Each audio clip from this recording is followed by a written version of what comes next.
안녕하세요. 북포럼 330회 미술관옆 MBA 신인철 저자님 모시고 생방송 토크 지금부터 시작하겠습니다. 네. 오늘 열기가 굉장히 뜨겁습니다. 네, 감사합니다. 굉장히 높은 수준의 안목을 가진 이제 참관객분들과 좀 시작하겠습니다. 먼저 저자님 모시기에 앞서서 저희 진행자 먼저 인사 말씀 드리겠습니다. 안녕하세요. 저는 책만 보는 바보 김 PD 김영서입니다. 반갑습니다.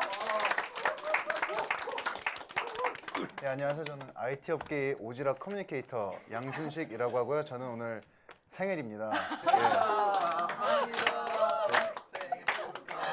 감사합니다. 감사합니다. 네, 생일 주인공 옆에 앉은 저는 광고를 전공하고 말고 사회초년생 삐약삐약 병아리 이슬아입니다. 감사합니다. 왜 그 말씀 안 하세요? 북포럼에 떠오르는 핫스타. 왜 안 하세요? 예. 저는 사실 북포럼에 지금 떠오르는 핫스타고요. 모두가 인정해 주셨으면 좋겠습니다. 감사합니다. 네. 안녕하세요. 저는 정수현이고요. 저는 진짜 MC입니다.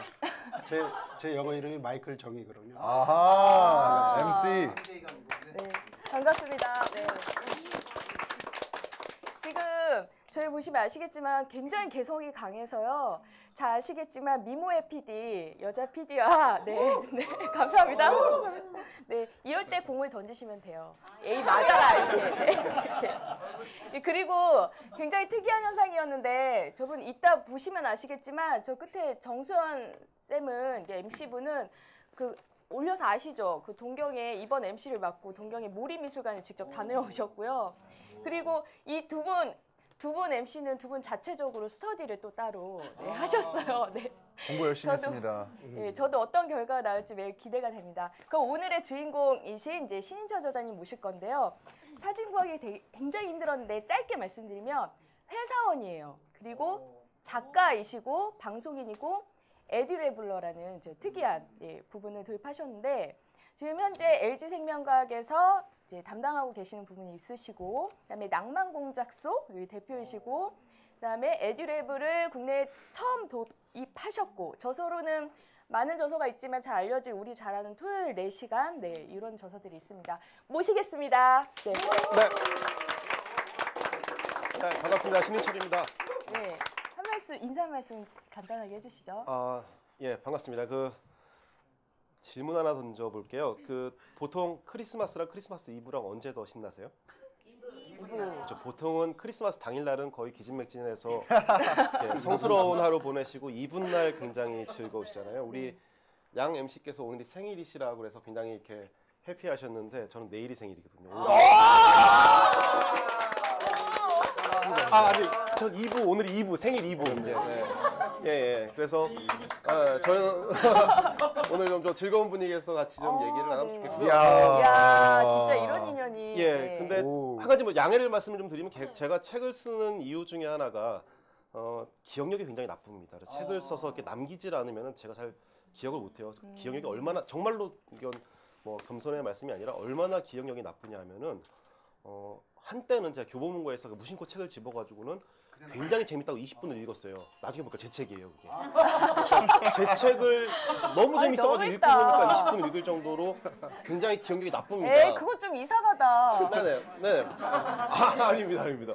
공부하자고 한 얘기 아니고요. 그래서 그러니까 책 내용을 이렇게 깊이 있게 물어보시면은 깊이 있게 대답을 못 해드리고 굉장히 얇게 대답을 해드릴 수밖에 없기 때문에 뭐 책 사시라고 드리는 말씀은 아니고 깊은 내용은 책을 읽으시면 되겠고 좀 더 이렇게 편안한 분위기에서 같이 공감하는 자리가 됐으면 좋겠습니다. 전문적인 지식을 제가 좀 말씀드리는 자리보다는 뭐 이렇게 가볍게 본인의 미술관 갔던 경험이나 어떤 경영학적 책을 읽었던 경험들을 같이 공감하는 자리가 됐으면 좋겠습니다. 네, 그런데 굉장히 의상이 귀여우세요. 보타이는 어떻게 저희 유전적 거예요? 특징으로 이목구비가 흐릿한 게 제 특징이라서 웬만한 옷을 입어서는 이렇게 임팩트가 안 삽니다. 그래서 나름 그래도 오늘 명색이 저자인데 이 MC 특히 또 네 분이나 계시고 또 미남 미녀셔가지고 어떻게 튀어볼까 했는데 다행히 제 이제 집사람이 예전에 패션 잡지사 기자를 했었어요. 그리고 네. 지금 굉장히 유명한 모 연예인의 홍보 담당자, 그러니까 네. 좋게 말하면은 뭐, 누구인지 알리나요? 그 프로젝트 런어웨이 진행하는 이소라 씨 홍보 아. 담당자를 했었어요. 패션 스타일. 네네네. 아, 네, 그래서 나름 이제 신경 써준다고 했는데 와이프 표현 항상 그렇죠. 이게 돈 들인 티가 안 난다고. 예, 나름 오늘 자리를 위해서 오늘 포인트는 이건데 이 보타이를 국내 분들이 잘 안 매시다 보니까 이거 메고 어디 나가면은 이제 아마 여기 계신 분의 절반 이상은 이제 끝끝내 제 말은 귀에 안 들어오시고 저 보타이를 왜 맸을까 하면 이렇게 계속 고민에 빠지시거든요. 네, 근데 네. 예, 희미한 이목구비를 네. 좀 많이 하기 위해서. 아, 네. 감사합니다. 지금 여기 이력이 특이하신데 이 중에서 에듀랩이 뭔지가 좀 궁금해요. 이거 네네. 처음 도입하셨다고 하시니까 간단하게 좀 아, 설명 처음 좀 도입했는데 전파는 안 됐기 때문에 저 혼자 지금 누리고 있는 상황이고요. 네, 어떤 개념이죠? 보통 여행을 가시면 가이드북을 사시고 인터넷 검색해서 블로그 맛집 찾고 이제 떠나시잖아요. 그래서 여행을 이제 즐기시다 집에 돌아와서 3일 정도 만끽을 하시다가 페이스북 좀 올리시고 블로그 하시고 그러다가 언제 다녀왔어 싶을 정도로 이제 잊어버리시잖아요. 그래서 그게 너무 아쉬워서 네. 그 여행 자체를 한번 긴 교육의 과정으로 한번 만들어 보면 어떨까. 그래서 최소한 그러니까 예를 들어서 제가 재작년이죠 이제 벌써 재작년에 스페인에 갔다 온다 그러면은 그 1년 전부터 준비를 하는데 네. 맛집을 찾고 이런 게 아니라 네. 일단 어학을 먼저 배웁니다. 네. 스페인어를 이제 아, 네. 그다음에 스페인 대사관, 스페인 문화원 이제 대구에 있죠. 이제 그 문화원이나 그 대사관 가고 그다음에 여행청에 한국 사무소 가서 네, 네. 자료 모으고 그다음에 한국에 스페인 사람들이 많이 몰려 사는 곳 있거든요. 가서 그 사람들 배우고 익히고 통해가지고 혹시 스페인에 친구 있느냐 해서 하고 그다음에 박물관 같은 것들도 다 알아봐가지고는 네. 내가 갔을 때 안 보던 곳을 혹은 뭐 이런 곳을 볼 수 네, 있느냐. 네, 네. 그래서 이제 봤던 게 루브르에 이제 그 복원하는 네, 네. 장소는 굉장히 어렵게 제가 6개월을 꼬셔가지고 조금 깁니다. 네. 네네네. 조금 깁니다. 네. 뭐 그런 식의 이제 과정들을 네, 네. 예, 그 1년의 프로그램으로 만들어가지고 아, 교육을 네. 통해서, 그러니까 여행을 통해서 교육을 할 수 있는 어떤 네. 방법을 마련하자 그래서 이제 했고, 요거는 이제 지금 제가 이제 어떤 이론으로 좀 정립을 해가지고 네, 네. 아마 올 말 정도의 책으로 아, 나올 그래요? 예정이거든요. 이것도요? 예, 예. 아, 네.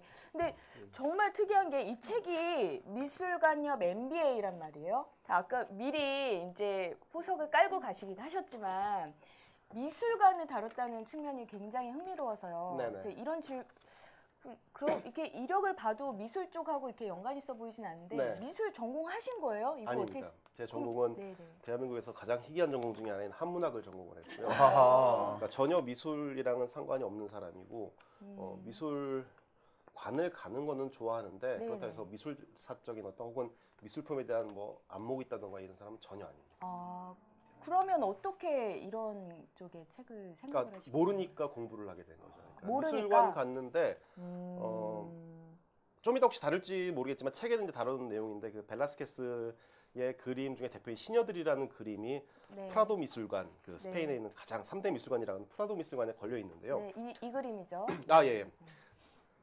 저 그림을 봤을 때 많은 사람들이 이렇게 여러 가지 반응을 보이는데 네. 너무 유명하다 보니까 스페인 단체 여행을 오신 한국 관광객들이 계세요. 근데 우리 한국 여성분들은 굉장히 이 뭐랄까 경쟁력이 있는 게 네. 너무 그러니까 그 호응을 잘하시고 감정적으로 이렇게 몰입을 하시고 그러니까 처음 보는 그림이고 또 아주머니들 같은 경우에는 그림을 보신 적이 없음에도 불구하고 와 이렇게 빠져들어가지고는 보시는데 저 같은데. 네, 굉장히 많은 여성분들은 거의 대부분 그러세요. 뭐 20대는 말할 나이도 없고 50대, 60대인 네. 여성분들도 확 빠져들어서 몰입을 하는데 이 주범들이 죄송합니다만 저같이 포함해서 이 40대, 50대 한국 남자분들 네네네. 벨라스케스의 시너들이라는 그림 앞에 가면 동일한 반응을 보입니다. 딱 세 마디를 하십니다. 어떡해요? 첫 마디가 이게 그림이 엄청 크거든요. 실제로 보시면은 네. 얼마나죠? 여기를 보면은 이 층 지금 두 개를 네? 튼 것만 합니다. 두 개를 튼 것만 해요? 예, 실제 높이가 6교 정도 높이. 우리 지금 6교 높이 정도 돼요. 6교가 네. 4.5m잖아요. 네. 난간까지 포함하면 그 정도 크기입니다.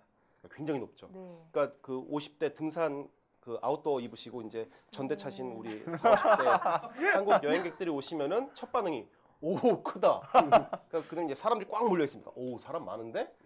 밥 먹으러 가자. 딱 세 반응이세요. 그러니까 저도 솔직히 그런 사람이었거든요. 네. 그러니까 너무 아쉬운 거죠. 그 멀리까지 가서 그 돈 들여서 네. 좀 더 다른 관점으로 혹은 좀 더 깊이 볼 방법이 없을까라고 이제 공부하다 보니까 네네. 이런 책을 쓸 정도의 어떤 자료가 모아졌고 이제 글이 나오게 된 거죠. 네. 그러면 20년 아까 뭐 미술을 전공하신 게 아님에도 불구하고 네네. 책을 쓰실 정도면은 네. 미술관이 굉장히 많이 다녀보셨을 것 같은데 네네. 아까 잠깐 지나가시는 말씀에 그 나라의 언어 스페인 갔을 때 프라도 미술관 가실 때 네네. 언어를 몇 개나 하시는 거예요? 이거 진짜 궁금하다. 언어. 저의 언어 능력은 이 3단계로 나눠집니다. 이렇게 해서 그러니까 언어라고 말할 수 있는 것들, 그러니까 한국어 같은 것들. 그러니까 머릿속에 딱 떠오른 대로 바로 할 수 있는 언어는 한국어, 영어가 네네. 있고요. 그 다음에 생존 언어라 그래서 먹고 자고 서바이벌 화장실 어디 있는지 영어라고 물어보고 하죠. 예, 그렇죠. 음. 예. 그런 거는 한 3개 정도 하고요. 그 다음에 아, 어느 나라 언어를 하시는 거예요? 스페인어, 불어, 그다음에 이태리어. 근데 이태리어는 네. 조금 더 잘하는 정도 수준이고. 네. 그 작가님 분명히 그 초기 때 네네. 작가님 그 기억력이 짧다 네네. 그런 겸손한 말씀을 하셨잖아요. 네네. 그러면 저도 제가 할 수 있는 영어는 2가지거든요. 영어하고 한국어. 그리고 네. 이제 세 번째로 공부를 하고 있는데 너무 힘들어요. 네네. 혹시 작가님만의 그런 뭐 언어 습득력이 따로 있으신가요? 갑자기 언어 습득력으로 오네. 궁금해요. 근데 언어 습득력이랑 이 책이랑 책을 쓰게 된 이유, 제가 이렇게 다른 삶을 살게 된 이유 다 마찬가지인데 오늘도 네. 제가 저희 회사 신입사원들한테 강연을 하고 왔는데 네. 거기서도 강조했던 게 제가 나이키가 우리 세계에 가장 큰 기여를 했던 거는 그 저스트 두 잇이라는 네, 네, 그렇죠. 표어를 네. 전 세계에 퍼뜨린 게 저는 가장 큰 업적이라고 생각하는데 하면 되더라고요, 그냥. 그러니까 한다는 말은 책을 써서 공부하는 게 아니라 네. 말을 조금 익혔으면은 네. 가야죠, 일단. 직접 가라. 그렇죠. 스페인 레스토랑 가면은 두 집 중에 한 집은 스페인 사람이 와서 하지 않습니까? 그럼 괜히 그냥 집장한테 물어보는 겁니다. 그죠? 그러지 말라고 공던지지 귀찮게 하는 겁니다, 그냥. 예. 그러니까 네. 그 미술관 갔을 때도 그랬습니다. 미술관 가면 보통 그냥 티켓을 사서 들어가시잖아요. 근데 네. 저는 아까 이제 우리 모리 미술관 갔다고 선생님 갔다 오셨다 얘기하시는데 모리 미술관도 가기 전에 미리 레터 보내가지고는 이만저만해서 갈 생각인데 좀 나를 준비성이 많으신 것 안내해 같아요. 줄 수 있느냐, 그렇죠? 오. 그러니까 얼마 들여서 하는데 비행기값 아무리 싸도 50만 원이니까 일본도. 아니 근데 그렇게 미리 레터를 보내서 하는 거에 네네. 우리 일반인들도 그렇게 할 수가 있는 거예요? 그럼요, 저 일반인이잖아요. 그렇게 해서 네네. 하면 자료를 좀 보내달라고 하면 네네, 안 보내줍니다. 10명 있으면 한 20명 있으면 한 명. 제가 한번 옛날에 우리 토요일 4시간 갖고 말씀드렸을 때 그때 이제 제가 우스개로 말씀드렸었는데 제가 이제 MBA 가고 싶어가지고는 했다가 실패하고 그 독학을 하기 위해서 이제 레터를 보냈거든요. 한 탑 20 안에 들은 그 네네. MBA 그 교수님들한테 네. 했는데 대한민국에 있는 교수님들 보냈어요. 막 되게 유명한 스카이 뭔가 그 좋은 학교들이 이제. 근데 정말로 메일 한 통도 안 합니다. 근데 레터를 왜 보내시는 거예요? 그때 이제 그 과목, 네. 그러니까 제가 MBA를 못 가는데 경영학 과목을 공부하고 싶으니까 저한테 책을 추천해 주던지 자료를 주던지 뭐 이렇게 해달라고 했는데 서양에 있는 굉장히 유명한 분들은 네. 오히려 더 답을 잘해 주세요. 물론 뭐 그 중에는 뭐 땡큐 관심 감사하다 그러고 두 줄 딱 써서 보내는 사람도 있는데 제가 받아본 가장 그 뭐라 그럴까 유명한 분은 네. 그 로렌스 서머스 당시 하버드대 총장이었고 그 클린턴 행정부에서 재무장관 했던 그분도 답장을 써주셨고 그 다음에 제일 비싼 메일 받은 거는 그 메일도 비싼 게. 그쵸 토머스 프리드먼한테도 받아봤습니다. 네. 그거는. 토머스 진짜 브리드만이 누굽니까? 저 누군지 모르겠는데 여기 렉서스와 올리브나무 뭐 네. 세계는 평평하다 뭐 이런 세계적인 책을 지었는데 제가 듣기로는 그분이 뉴욕타임즈인가 그쪽에 기고를 하실 때 네. A4지 한 장에 1억 받는다는 얘기를 들었거든요. 네. 근데 제가 A4지 3분의 2장 받았으니까 6천만 원짜리 레터를 받은 거죠. 예. 근데 죄송하게도 이 한국의 교수님들은 답장을 안 주세요.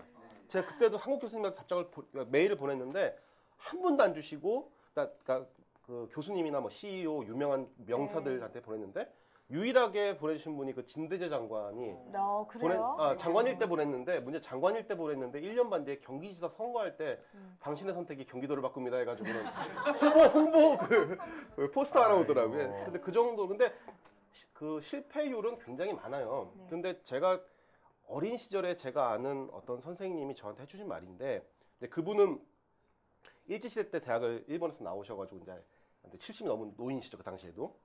근데 그분이 이제 저한테 해주신 말씀이 성공한 사람과 실패한 사람이 그 성공 확률이라는 게 똑같대요. 네. 그러니까 저는 일반인은 한 100번 해야지 한 번 성공하고 성공한 사람은 한 2번만 해도 한 번 성공할 것 같은데 아니랍니다. 한 10,000번쯤 해야 돼 한 번 성공하는데 네. 문제는 저는 10,000번 해서 한 번 성공한 거고 그 사람은 150만 번 해서 15번 성공하는 거죠. 이제. 네. 그러니까 더 많이 시도를 해서 그렇죠. 들이대도 안 되면 2번 들이대면 되고 2번 들이대면 3번 들이대면 됩니다. 그럼 미술관도 그렇게 해서 레터를 보내셨는데 네네. 결과는 어땠습니까? 결과는 뭐 안 오는 데가 더 많았죠. 아는 데가 더 심지어 많다. 심한 곳은 자료 요청하고 그럴 때 돈 달라는 것도 굉장히 많아요. 아이고. 그렇구나. 이게 우리나라와 좀 틀리게 저작권에 대한 그 네, 어떤 그게 관념이 강하니까. 확실하기 때문에 네. 예, 예.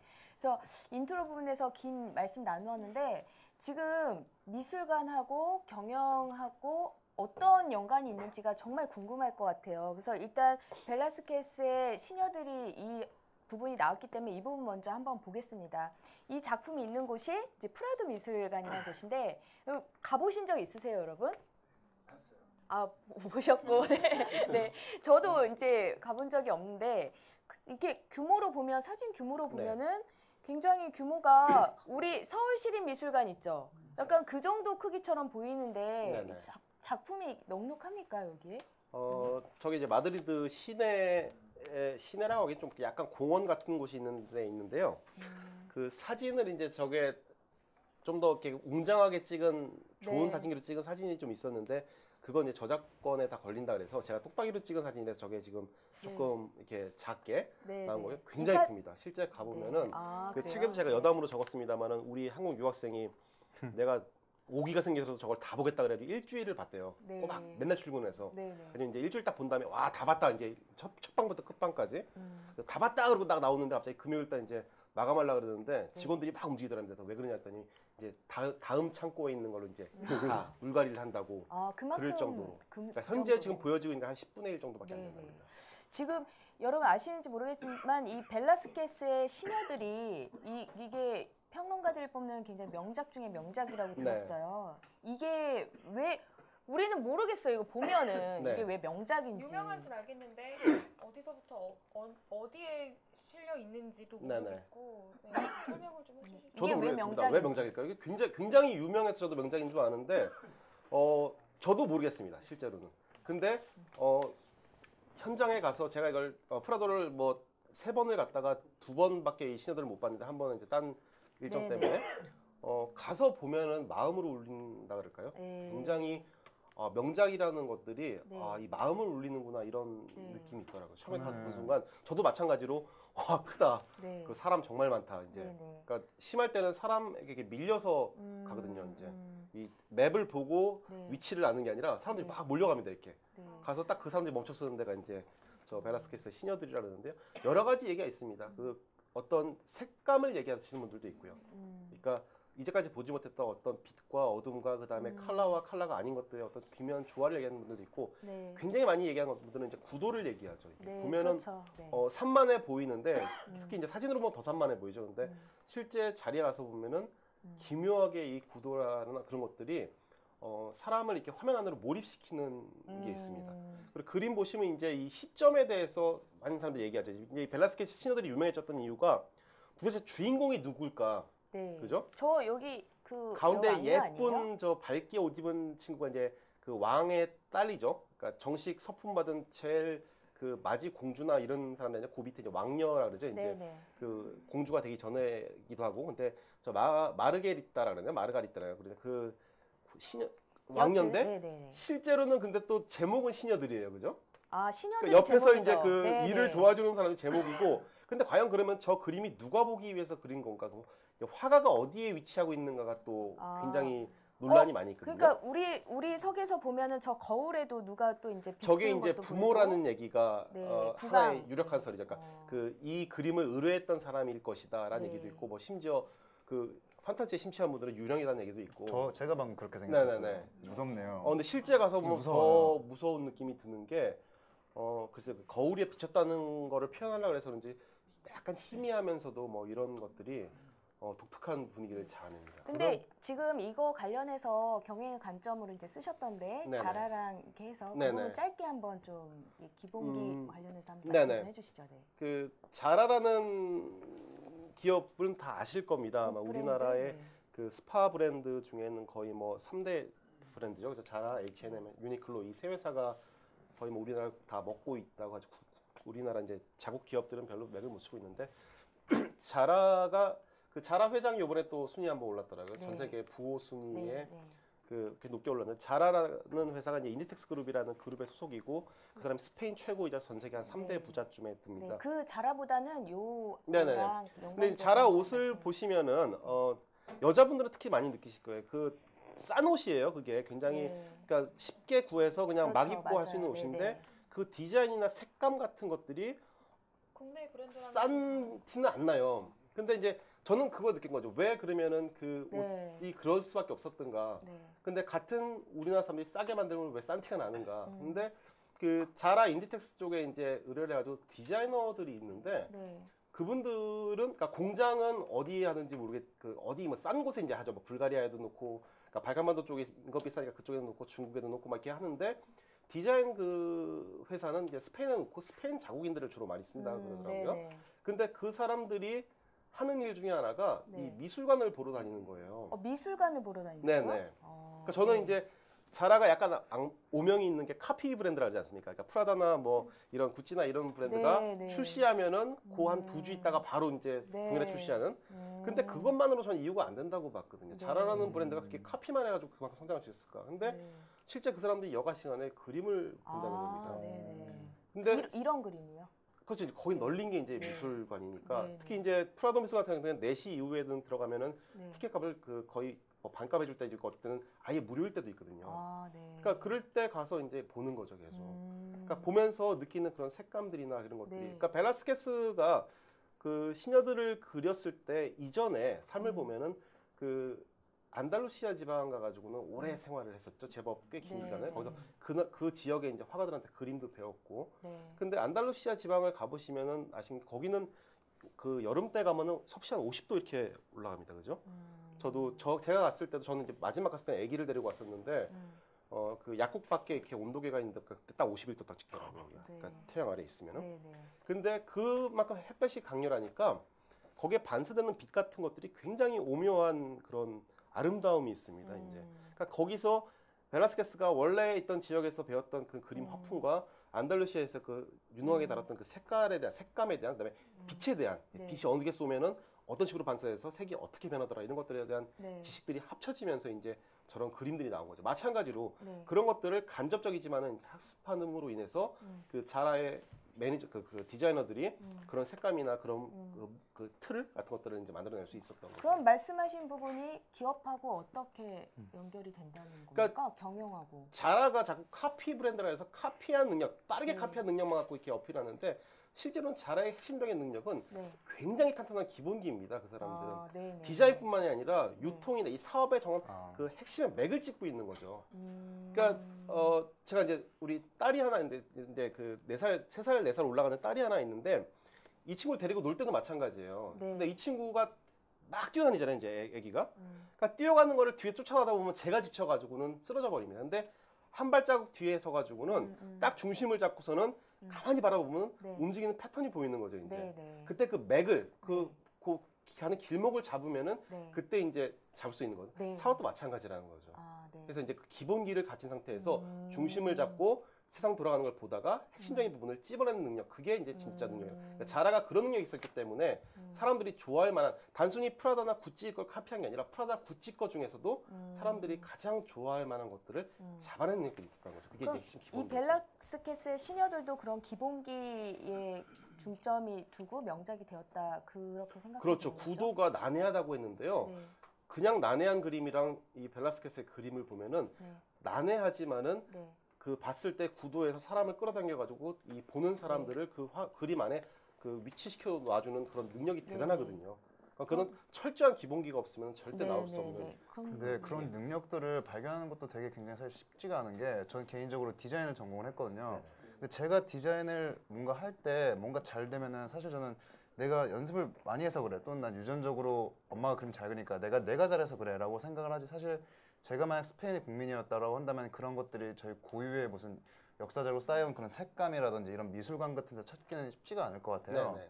그만큼 이제 기업도 마찬가지로 우리 회사가 뭘 잘하는지 핵심 역량이 뭔지 자체를 네. 알아내는 것조차도 사실 쉬운 것 같진 않은데 그것부터 알아내는 방법에서 좀 조언을 하신다라고 한다면은 네네. 어떤 식으로 말씀을 하시겠어요?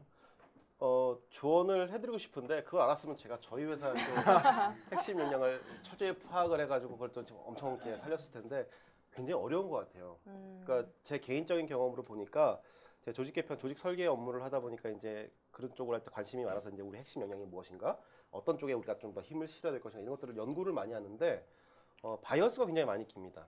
그러니까 아까도 이제 고민된다 이렇게 뭐 내가 정말 능력이 있는 건가 아니면 뭐 물려받은 건가 혹은 내가 열심히 했던 거 하는데 진짜로 어떤 사업을 우리가 기업에서 할 때 그게 잘 돼요. 근데 그게 우리가 정말 핵심 역량이 있어서 잘 되는 건지 아니면은 시류를 잘 만나서 그런 건지 포장이 잘 된 건지가 굉장히 헷갈리거든요. 네네. 그러니까 철저히 저는 개인적으로 제 업무할 때나 혹은 그 제가 그 여쭤봤던 교수님들 할 때는 트리지 전문가시가 철저하게 분리부터 일단 하는 분리요? 작업들. 예, 예. 네. 우리가 어떤 일을 잘했을 때 왜 잘했는가 가지고는 보통 사람들은 키 팩트 하나를 찾죠, 이제. 야, 우리가 정말 열심히 잘한 것 같아. 그러면서 일단 그 하나를 찾습니다. 제일 도드라져 보이는 네네. 피크를 찾는데 네. 그 작업부터 하는 게 아니라 한번 쫙 분리해 보는 거죠. 네. 우리 잘하게끔 했던 그 요소들을 쫙 분리해 본 다음에 그것들을 다시 이제 뺄 건 빼고 네. 모을 건 모아서 재조합을 하죠, 이제. 네, 네. 그래서 거기서 그 내부에 다시 이제 스토리를 만들어 가지고는 네. 이것들이 어떤 영향력을 서로 미쳤는지를 파악을 하고. 그럼 그래서- 첫 번째는 분리해라 이렇게 네, 그렇죠. 이해되겠죠. 네. 네. 그 답변이 조금 긴데 앞으로 조금 아, 짧게 예, 예. 핵심적으로 네, 네. 부탁드리겠습니다. 네. 예, 제가 죄송해요. 제가 좀 성격이 네. 제가 한 말씀 네, 네. 할게요. 우리가 패션 그러면은 프랑스, 이태리, 뭐 스페인 유명하잖아요. 이제 그런 나라들이 그렇게 강할까 패션 쪽에 생각해 보면은 그 보이는 것들 있잖아요. 풍경, 뭐 건물이라든지 이런 환경들, 문화적인 환경들이 아주 예술적이거든요. 그래서 아마 국민들이 뭐 어떤 패션 감각이 따로 없더라도 이렇게 보고 자란 것들이 그런 것들이 자연스럽게 이렇게 DNA로 되지 않을까 생각이 들거든요. 그래서 우리나라도 이제 이런 이제 미술관 소개를 많이 했지만은 자주 나가서 보다 보면은 이제 안목이 좋아지지 않을까 생각을 해봅니다. 네, 알겠습니다. 다음 일본의 모리미술관 한번 볼 건데요. 네네. 신영근기사 이쪽으로 한번 넘어가 보겠고요. 이 모리미술관이 여러분 이렇게 화면의 오른쪽에 보이면 이렇게 거미 모양처럼 뭔가 보이시죠? 이게 낮 풍경이에요. 이거를 공지한 대로 여기 보면 어두워서 안 보이실 텐데 저 앞쪽에 희미하게 그 정수연 쌤이 저쪽에 가 계시거든요. 이게 아까도 가셔서. 네, 미리 이제 말씀드린 것처럼 직접 가셔서 이걸 인증샷으로 찍어서 보내주셨어요. 그래서 이거를 제가 페이스북에 이렇게 올려봤습니다. 이 엄청난 MC가 나타났다. 그랬더니 재미있는 현상이 나타났어요. 한 분이 이거 나 한남동에서 봤다. 그리고 다른 한 분이 나 이거 프랑스에서 봤다. 아니 얘는 도대체 뭐길래 프랑스에도 나오고 일본에도 나오고 한국에도 나오고. 그래서 제가 제목을 달았습니다. 누구냐 넌. 이렇게. 네.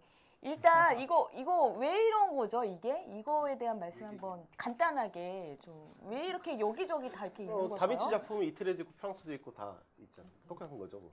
그게 일반인들은 그게 이해가 잘 안 네네. 돼요. 똑같은 작품인데 왜 여러 번 틀립니다. 거죠? 달라요? 예, 예. 조금씩 틀립니다. 조금씩 다른 네네. 건가요? 이 모리미술관은 네. 이 작품을 네네. 소지를 하고 있는 건가요? 그러면? 그렇죠. 예. 직접 가지고 네네. 있는 건가요? 근데 실제로는 네. 책에서는 좀 더 이렇게 극적인 효과를 강조시키기 위해서 제가 네네. 썼는데요.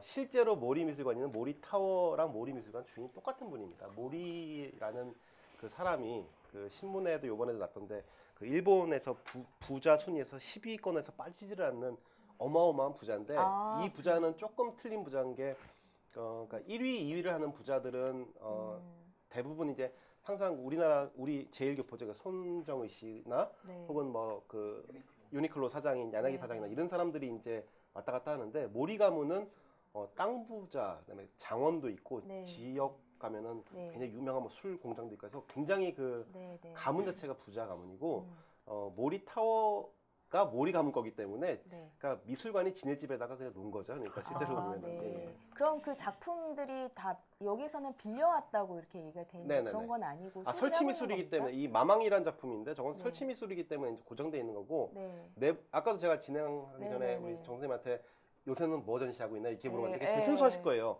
루브르 가면 당연히 모나리자가 있어야 되는데 왜 그렇죠. 갑자기 요즘은 뭐라 그러냐 하는데 매 그 시즌마다 바뀝니다. 아 그렇구나. 직접 갔다 오셨는데 소감이 어떠셨어요?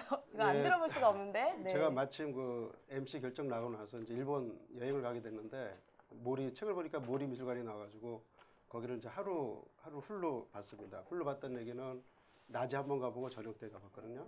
왜냐면 이제 이게 53층, 52층이 있기 때문에 야경이 좋다 그래가지고. 근데 제가 이제 보고 저도 사진을 많이 찍어 왔어요. 찍어 왔는데 이름 참 잘 졌다. 이 관객몰이하는 미술관이다. 이런 생각이 들더라고요. 근데 이제 설명하셨지만은 모리는 사업가 그러네, 사업가. 이게 사실 미술관만 하면은 이런 아이디어 내기 쉽지 않았을 거로 보는데 네. 이분은 이제 처음부터 뭐 발상의 전환 뭐 이렇게 역발상 이런 것도 그래서 있겠지만 작품들이 막 이렇게 그 예전에 이렇게 막 여러 가지가 섞여서 전시가 되고 있었던 건가요? 원래 이제 미술관은요, 이렇게 어떤 기간을 두고서 작품들을 계속 네. 다른 작품을 이제 전시하는 거죠, 하는 네. 거고요. 그래서 그 빌림의 미학이라고 해서 네네. 저희가 여기도 왜 그럼 빌려와가지고 미술을 전시하면 그게 경영하고 어떤 관계가 있을까 네. 이런 고민들을 좀 해봤어요. 네네. MC는. 그래서 이분이 또 여러분 그 작품을 그린 화가이셔요. 그래서 빌림의 미학을 그 입혀서 그림을 그리셨다고 해가지고 준비를 좀 해와봤거든요. 한번 보여주시면. 우리 저 김영석 PD님이 좀 가져오라 그래가지고 했는데요. 네네. 이게 어떤 거 어떤. 저는 사실 우리 인생 자체가 빌림이 아닌가 생각 들거든요. 우리 건 하나도 없잖아요, 그죠? 남의 거 좀 쓰는 거잖아요. 이 작품은 그 칼더라는 그 모바일 그 조각가하고 그다음에 미로 추상 작가 그 두 사람의 어떤 컨셉을 제가 이렇게 결합을 한 겁니다. 그래서 2년 전에 그린 작품인데 이런 것도 저는 그 두 작가의 어떤 컨셉을 빌려왔다 이렇게 봐지거든요. 그래서 이제 보여드리는 거고요. 최고다. 더 있군요. 예. 한 작품만 한 작품만 더 보고 하나 네, 몇 한 개가 작품. 몇 개를 그리신 그러니까 거예요? 한 작품만 더 보고 준비를 많이 해오셨어요. 미술관도 직접 가시고. 요거는 이제 사진 작품인데요. 제가 그 갤러리에 온 관객들 사진을 찍고 그 위에다가 얼굴에다가 이제 합성을 한 거죠. 그래서 여기 이제 책에도 나오지만 베르나르 그 예. 귀걸이 한 예. 그죠? 진주 귀걸이 이렇게 해서 이제 합성을 하게 되면은 이게 새로운 또 작품이 되는 거죠. 이것도 역시 이제 빌려온 거다. 다른 사람의 아이디어를. 네, 네. 그래서 제가 갖고 왔습니다. 근데 그래서- 작가님 제가 좀 갑자기 번쩍 드는 질문이 있는데 네네. 이렇게 해서 만약에 이제 우리 MC님이 취미로 하시는 거잖아요. 네네. 취미로 그림을 그렸습니다. 그리고 나중에 만약에 돈이 몇십 년이 흘러서 자기가 직접 내가 재단을 미술관을 하나를 차리고 싶다 해서 차려서 이걸 전시를 하게 됐어요. 네네. 아까 잠깐 얘기해 주셨는데 그런 저작권 얘기했을 때 네. 문제가 나중에 돼서 시간이 좀 어느 정도 흘러도 문제가 좀 되거나 그런 경우는 없습니까?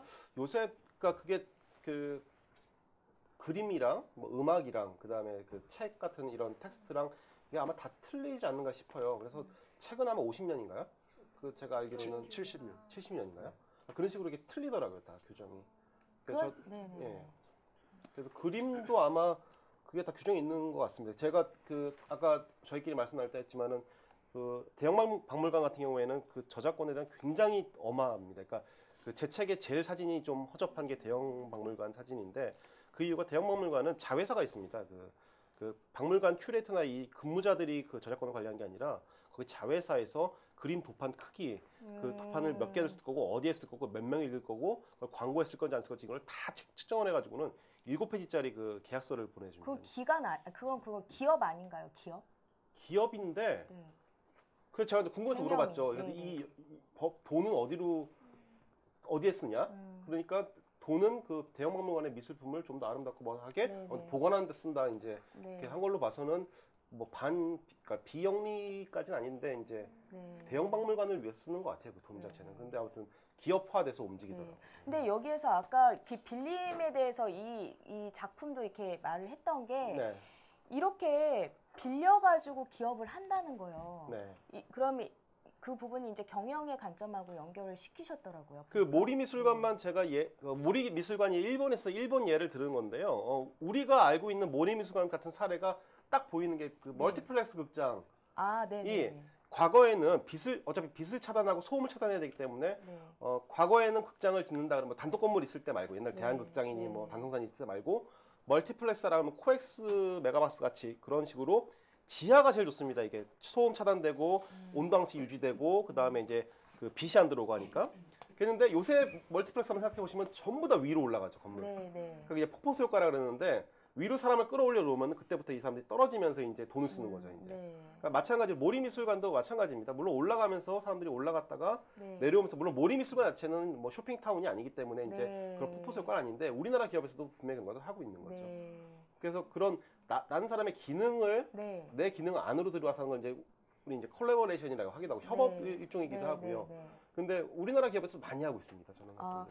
그래서 여기 보면은 요즘에는 잘 만드는 것보다 잘 빌리는 게 중요하다 이렇게 말씀하셨던데 네. 지금 현재 경영에서도 그렇다라고 보시는 겁니까? 그렇습니다. 이게 네.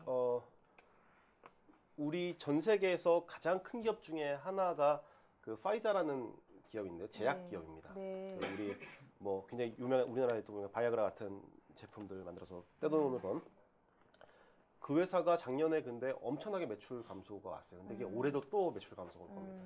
그리고 실제 그 없어지는 정도 그 매출 감소하는 규모가 우리나라 웬만한 중견 그룹 하나 날아간 정도씩 날아갑니다. 몇 조씩 날아가니까 우리는.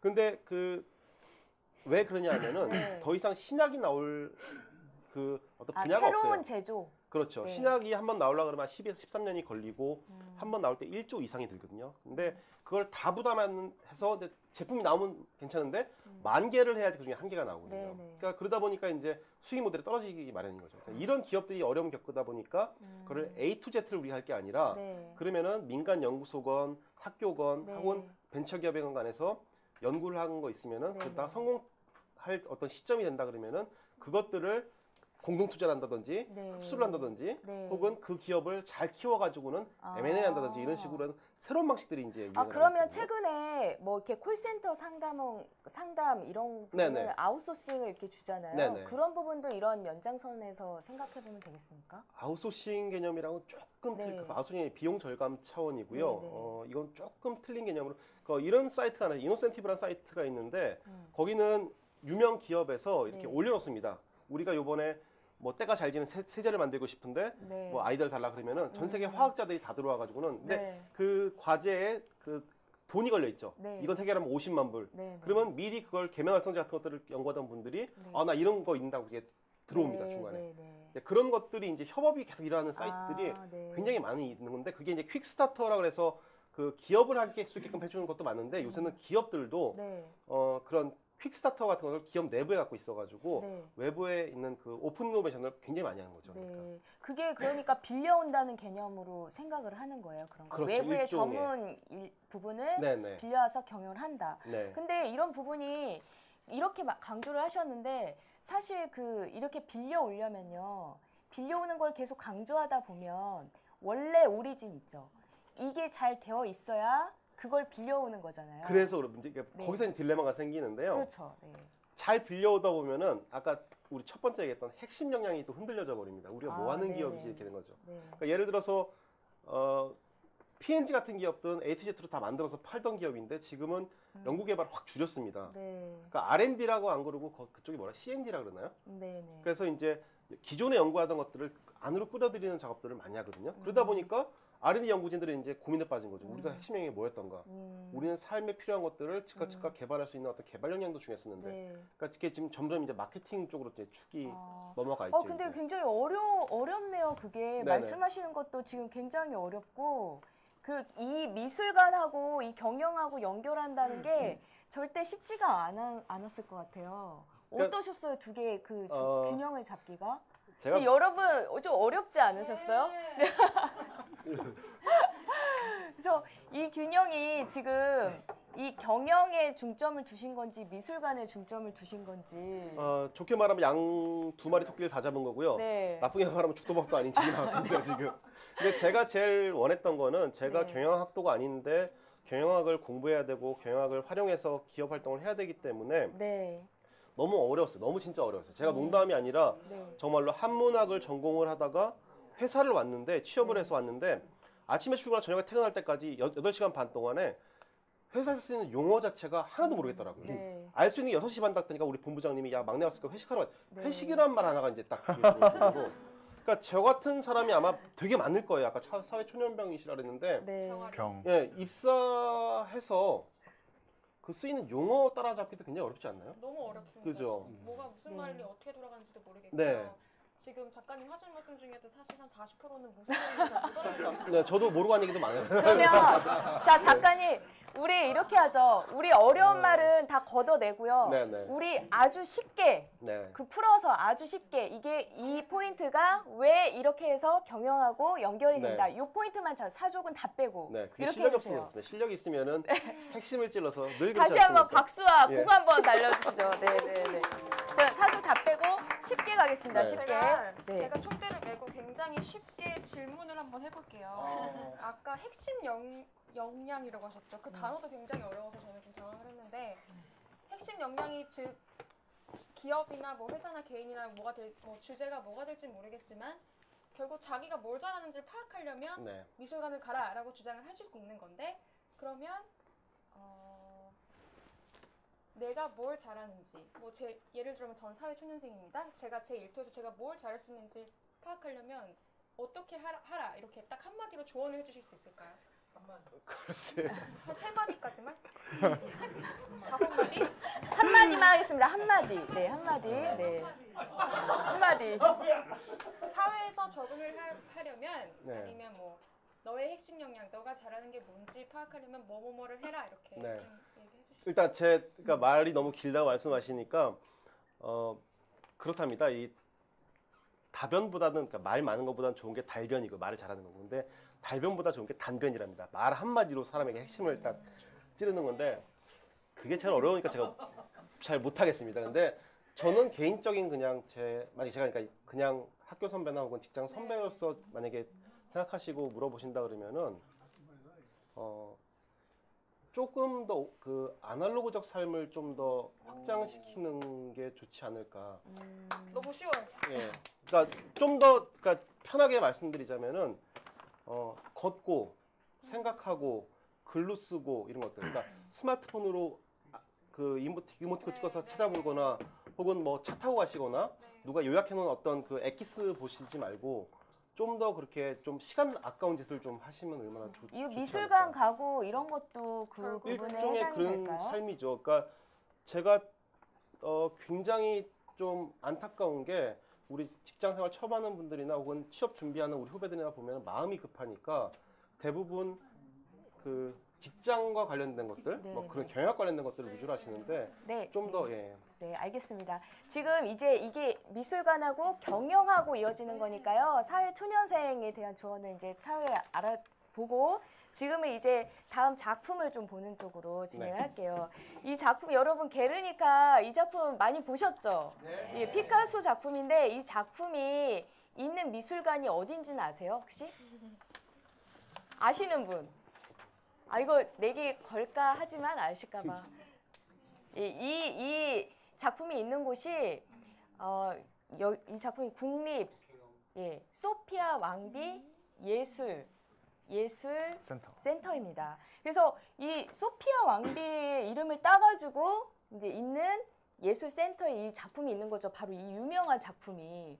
그래서 이 예술 센터가 어떻게 생겼다고 하죠? 이게 예술 센터가? 그러니까 미음자로 이렇게 아니 이 미음자도 어떻게 해서 설립이 된 아, 거죠? 설립이요? 네. 그 건물이 원래 간호학교였다가 뭐 아기들 이렇게 전쟁 고아들 네. 이렇게 데리고 있는 병원이었다가 했는데 그 건물을 이제 활용하기 위해서 네. 했는데 근데 소피아 왕비가 이름을 딸 정도로 그렇게 네. 유명하신 분인가요? 이 추앙을 받기 때문에 그렇게 지금 이름을 그러니까 따 우리 생긴 지금 거 아닌가요? 영부인인 셈이죠. 네네. 이제 왕의 네, 부인이시고 네, 네. 근데 그 사진도 보시면 알겠지만 오른쪽 저 왕이 굉장히 괴팍하죠. 예전에 그 유명했던 사건이 그 누구죠? 베네수엘라의 그 대통령 차베스 대통령이 살아 있을 때 그 회의석상에서 이렇게 얘기하는데 갑자기 너 닥치라고 하면서 이렇게 소리 질렀던 그러니까 그 외교 용어로는 전혀 사용할 수 없는 그런 말을 막 쓸 정도로 이게 다혈질입니다. 근데 그런 수밖에 없는 게 이분이 이제 너무 힘든 삶을 살았기 때문에 그 스페인 내전 겪고 뭐 이러면서 근데 그 분을 내조를 해가지고는 네. 왕위를 지금 이렇게 안정적으로 시킬 정도로 네. 굉장히 그러니까 아주 명문가 출신이에요. 덴마크와 그리스 왕가 네. 출신인데 굉장히 내조를 잘하시고 온화하고 뭐 그런 분이라고. 그럼 그러니까 이 수영을 받는 미술관도 이 소피아 왕비의 노력으로 이렇게 생겼다고 하는데, 네네. 네, 그런데 이 소피아 왕비가 굉장히 그 잘 팔로워를 해줬다고 그 네네. 얘기를 해줬다고. 그러니까 스타일 자체가 하시더라고요. 제가 물론 저 나라 국민이 아니기 때문에 이제 네. 어떤지 정확히는 모르겠습니다만은 네네. 저 소피아 왕비라는 분 성품 자체가 그렇다고 그래요. 그러니까 사람을 이렇게 앞에서 끌고 가기보다는 뒤에서 이렇게 밀고 가는, 그러니까 절대 가만히 있지 않는데 네. 뒤에서 밀고 가는 스타일이라는데 네. 실제 그 센터를 만들 때 네. 왕립 미술센터를 만들 때 네. 굉장히 싸움이 많이 있었다고 합니다. 이제 왜 싸움이 많이? 네. 어떻게 활용할지 이제 아. 어떤 그림을 걸지부터 해가지고는 굉장히 다툼이 많아가지고는 아예 네. 접자 그냥 다, 네, 아예 네, 다 네, 때려치자 네. 뭐 이럴 정도까지 있었는데 네. 그때 이제 등장한 게 저 왕비가 네. 그 정부 공무원들 부르고 그다음에 네. 미술협회 사람들 부르고 그다음에 그 건물 주인 부르고 해가지고는 네. 굉장히 잘 조율을 조율을 해준 네. 거죠. 근데 그 조율할 때도 이끌어준 조율이 아니라 네. 이 사람에게 다 들어주고 그래 네 말도 맞다. 아, 그다음에 이 사람에게 네. 들어보고 이 말 맞다. 네. 근데 이렇게 해보면 어떻겠느냐. 네, 네. 난 이런 아이디어가 있는데 이게 맞습니까 틀립니까라고 네. 이렇게 물어보면서 네, 네. 어떤 그런 팔로워십을 발휘해서 네. 진짜 리더십을 발휘했던 어떤 사례가 될 수 있는 네. 거예요. 이게 실제 경영에 있어서도요. 그런 네. 팔로워십의 영향력이 그만큼 커지고 있다고 보시나요? 어떻습니까? 실제. 아직까지도 리더십의 팔로워십 리더십을 이제 같이 이렇게 보면은 리더십에 대한 관심이 훨씬 더 많습니다. 그냥 두드러져 강하게 이렇게. 보이기 때문에. 네, 네, 네. 그다음에 그래서 이제 회사가 좀 흔들리고 어려우면 보통 다 리더를 갈아치죠, 그죠? 음. 근데 구미 쪽, 미국 쪽 중심으로 해서 이제 팔로우십이 이제 각광을 받고 있고요. 네. 그러니까 리더십의 한계가 이제 봉착되니까 이제 팔로우십이 자꾸 이제 부각이 되는 겁니다. 네. 실제 지금 팔로우십에 대한 연구도 많이 일어나고 있고, 네. 한 기업에서 조사를 했는데 리더한테 어떤 정보를 준 다음에 그게 전체 전파돼가지고 밑에 하부 직원까지 잘 이렇게 전파가 되는 회사보다 밑에한테 줬을 때 위로 빨리 움직이는, 네. 그러니까 그만큼 윗사람한테 얘기도 잘하고 영향력을 발휘하는 그런 팔로우십들이 왕성하게 발휘되는 회사들이 훨씬 더 그 성과를 많이 낸다는. 네. 그러니까 탁월한 리더보다 탁월한 팔로워들이 많은 회사가 그럼 이렇게 그런 성과를 팔로워들을 많이 이렇게 하려면 어떻게 하는 게 좋을까요? 그 경영할 때 일단 눈에 리더 보이지 않잖아요. 네. 잘. 그러니까 리더의 역할과 팔로워의 역할, 팔로워 스스로의 역할이 중요한데요. 네.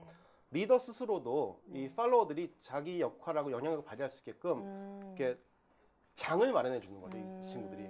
그러니까 그 니미츠라는 제독이 있습니다. 그 미국 항공모함의 이름이 붙은 니미츠 제독인데 그 사람이라 때죠. 그 사람은 항상 부하 직원이, 그러니까 부하 장교들이나 부하 하사관들이, 네. 부사관들이 그 자기 그 계급보다 한 계급 위에 업무를 할 수 있도록 항상 했대요. 네. 그러니까 심지어 밑에 있는 작전 장교나 부함장한테는 함장의 일을 하라고. 그러니까 그런 통해서 그러니까 장을 마련해 준 거죠. 이렇게. 네. 그러니까 그런 역할을 리더분들이 해주셔야 될 것 같고요. 네.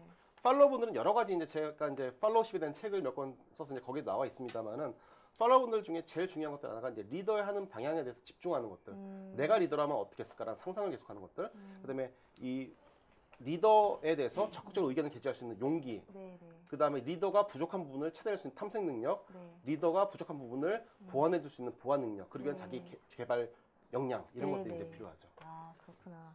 그럼 여기에서 일단은 여기에서는 팔로워십이 그만큼 중요하다 이렇게 말씀하셨는데 최고 경영자의 역할도 중요할 것 같아요. 이런 팔로워십이 있는, 그러니까 국왕으로 치면 내조를 잘하는 왕비를 잘 선택을 한 거예요. 그렇죠. 그렇죠. 그러면 최고 경영자로 보면은 이런 그 소피아 왕비 같은 팔로워십을 가진 인재를 어떻게 해야 이렇게 잘 선별할 수 있을 거라고 보세요? 글쎄요, 어떻게 하면 좋을까요? 그게 제일 어렵습니다. 네. 보통 보면은 팔로워십을 이제 여러 가지 분류하는 분류표가 있는데 가장 많이 쓴 게 로버트 E. 켈리 교수가 쓴 이렇게 4분면을 둬서 이렇게 어떤 행동 양식을 보이느냐, 어떤 태도를 보이느냐, 또 그 독립적이냐, 뭐 비독립적이냐 이렇게 해서 네, 네. 분리를 하는데 굉장히 좋은 영역에 있는 사람들이 있어요. 그러니까 좋은 팔로워들. 네. 근데 재밌는 게 그분들이 면접이나 그런 어떤 선발을 할 때 보면 가장 부드러지지 않는 게 보이고 거기서 가장 나쁘다고 보는 분들이 이 가운데 있는 분들이 있어요. 네. 어디 영역에도 안 속하는. 이분들이 이제 우리로 치면은 박쥐 같은 분들인데 그런 박쥐 분들이 같은 분들? 채용을 할 때는 또 가장 높은 점수를 받습니다. 아. 적응력, 네, 윗사람에 대한 배려, 네. 커뮤니케이션 능력이 굉장히 높게 나오거든요. 그래서 그거를 이제 변별하는 게 굉장히 어려워서 지금 채용 면접들이 굉장히 길어지고 있고 다양한 면접 방식을 택하고 있는 것 같습니다. 그럼 앞으로 리더들이 그런 거를 좀 이렇게 명심을 해야 되겠어요. 그 팔로워 인재를 가진 네. 예, 그런 분들을. 제 생각에 조금 다른 생각도 하나가 있는데 아까 얘기하시다 중간에 뭐 의사를 결정하는 과정에서 그 얘기도 들어보고 다 들어본 다음에 다 맞는 얘기인 것 같아. 근데 저 생각이 이런데 어떠세요라고 하는 그 모습이 어떻게 보면 제가 지금 웹 에이전시에서 뭐 운영을 하게 되면서 팀원들한테 얘기를 들을 때 항상 노력하려는 자세이기도 하거든요. 근데 언뜻 보면 그거는 지금 여태까지 얘기가 나온 팔로워십도 아니고 리더십도 아니고 제 생각엔 팔로잉 리더십이라고 해야 되나? 뭐라고 해야 될지 모르겠는데 혹시 팔로잉 리더십이라는 개념은 없을지 아니면 생각해 본다면 그건 또 좋고 나쁨을 따져봤을 때 어떻게 생각을 하실 수 있을지 작가님 생각을 들어보고 싶은데. 그러니까 리더십, 팔로우십이라는 게 이렇게 딱 구분을 해가지고는 빨간색은 리더십, 파란색은 팔로우십 이렇게 구분이 되면 좋겠는데 그 영역은 거의 그냥 무지개 스펙트럼 마냥 이렇게 쭉 있는 것 같아요. 또 그 팔로우십 리더십에서 가장 중요한 것들이 그게 직책이나 역할에 의한 영향력 발휘가 아니라 상황에 대한 영향력 발휘입니다. 그러니까 예를 들어서 내가 사장이고 사원이지만은 만약에 우리가 축구를 합니다. 그때 이 친구는 축구 선수 출신이에요. 그리고 저는 축구를 처음 해봐요. 그럼 그 상황에서는 이쪽이 리더가 되는 거죠. 이제 네네. 그 분야에 대한 기술을 갖고 있고 경험을 갖고 있으니까. 그래서 이 팔로우십 리더십을 딱 분리해가지고는 네. 이거다 저거다 말하기가 상당히 좀 그렇겠네요, 어렵습니다. 진짜로. 서로 팔로우하면서 리더이기도 하면서 네. 그렇게 해야 될 것 같아요. 그러니까 오죽하면 제가 리더십, 팔로우십에 대한 책을 쓰면서 이제 아는 교수님, 경영학과 교수님 가서 이제 상의를 드리면서 이렇게 하려고 그러니까 하지 마 그러시더라고요.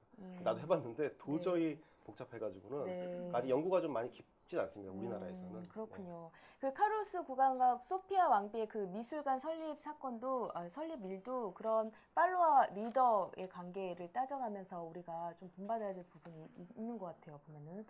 그리고 지금 이제 다른 건 시간 관계상 건너뛰고 이거 한번 볼게요. 대형 박물관 아세요, 여러분? 영국? 지금 프랑스나 영국에서 굉장히 약탈 문제 때문에 문제가 많잖아요. 그리고 반환 뭐 요청 이런 거 있고. 그럼 대형 박물관은 사실 우리 입장에서 보면 되게 악랄한 장치란 말이죠. 그렇잖아요. 근데 그래도 대형 박물관이 굉장히 건재하단 말이에요. 이 부분을 타협과 협상에 있다고 보신다고 하셨네요. 네. 이 부분 잠깐 말씀 좀 해주시죠. 그러니까 뭐 제 개인적으로 아까 그 메일 그 저작권 관련된 얘기 했는데 그렇죠. 여기가 굉장히 네네네. 그 다 친구는 진짜 이름을 따져봐야 잃을 수가 없습니다. 아무튼 그 친구가 이렇게 메일을 주고받는데 네. 나도 모르게 대형박물관에서 이렇게 동조를 하게 돼요. 아 맞다. 이 설득당해서요? 위대한 미술관을 이렇게 지키려면은 이렇게 철저하게 돈을 받아야겠구나라는 생각이 들 정도로. 근데 제 영어가 그렇다고 해서 대단히 뭐 능수능란해서 그 친구가 감정적인 교감을 일으켜서 뭐 애정애들 뭐 이런 건 아닌데도 불구하고 그 문구 하나하나 이런 걸 쓰는 것들이 굉장히 정제되어 있다는 느낌을 받았고 굉장히 네. 내 입장을 그러니까 안 된다는 거예요. 분명히 얘기는 네, 공짜로 네, 안 된다. 네. 근데 해줄 때도 그 어떤 설득하는 기술들이 굉장히 탁월하다는 느낌을 받았거든요. 근데 제가 이제 대형박물관에 대한 솔직히 말씀드리면 첫 느낌은 너무 안 좋았습니다. 그때는 그 늦게 갔어요. 처음에 갔을 때, 첫 갔을 때는 배낭여행 갔을 때 갔는데 늦게 가니까 문을 이렇게 닫으려고 그러는데 물론 시간 남아 있습니다만 이제 네. 입장은 제한하더라고요. 들어가 있는 사람들은 그 뒤 시간까지 볼 수가 있고 근데 그 앞에 지키는 문이 절대 안 된다 그런 겁니다. 그게 한 3분 늦었는데도 그러니까 너무 화가 나가지고 이제 첫인상 안 좋았는데 그 다음번에 가면 갈수록 저기 방문을 하면 할수록 이 영국 사람이란 사람들, 이 대형박물관까지 만들어 온 사람들이 상당히 합리적이고 그런 합리성을 자기들만 갖고 있는 거를 이렇게 그 설득하는 힘들이 굉장히 탁월하구나라는 걸 느끼게 된 거죠, 이제. 그러니까 처음에는 저도 이제 저기 약탈의 본산, 약탈 아지트 막 그런 생각이 있었는데 조금씩 이제 느낌이 그렇다면 만약에 그 아프가니스탄에 있던 그 유물들, 이집트에 있던 유물들이 대형박물관에 안 와 있으면은 지금까지 이렇게 남아 있었을까 과연? 혹은 정말 나쁜 놈들이긴 하지만은 그래도 후세에 남겨가지고는 지금의 사람들이 이걸 보고 배울 수 있게끔 만들어준 어느 정도 역할은 하지 않았는가? 그렇게 말씀하시니까 막 설득당하는 것 같아요. 제가 이 얘기를 들은 겁니다. 쟤들한테. 국정한테. 네.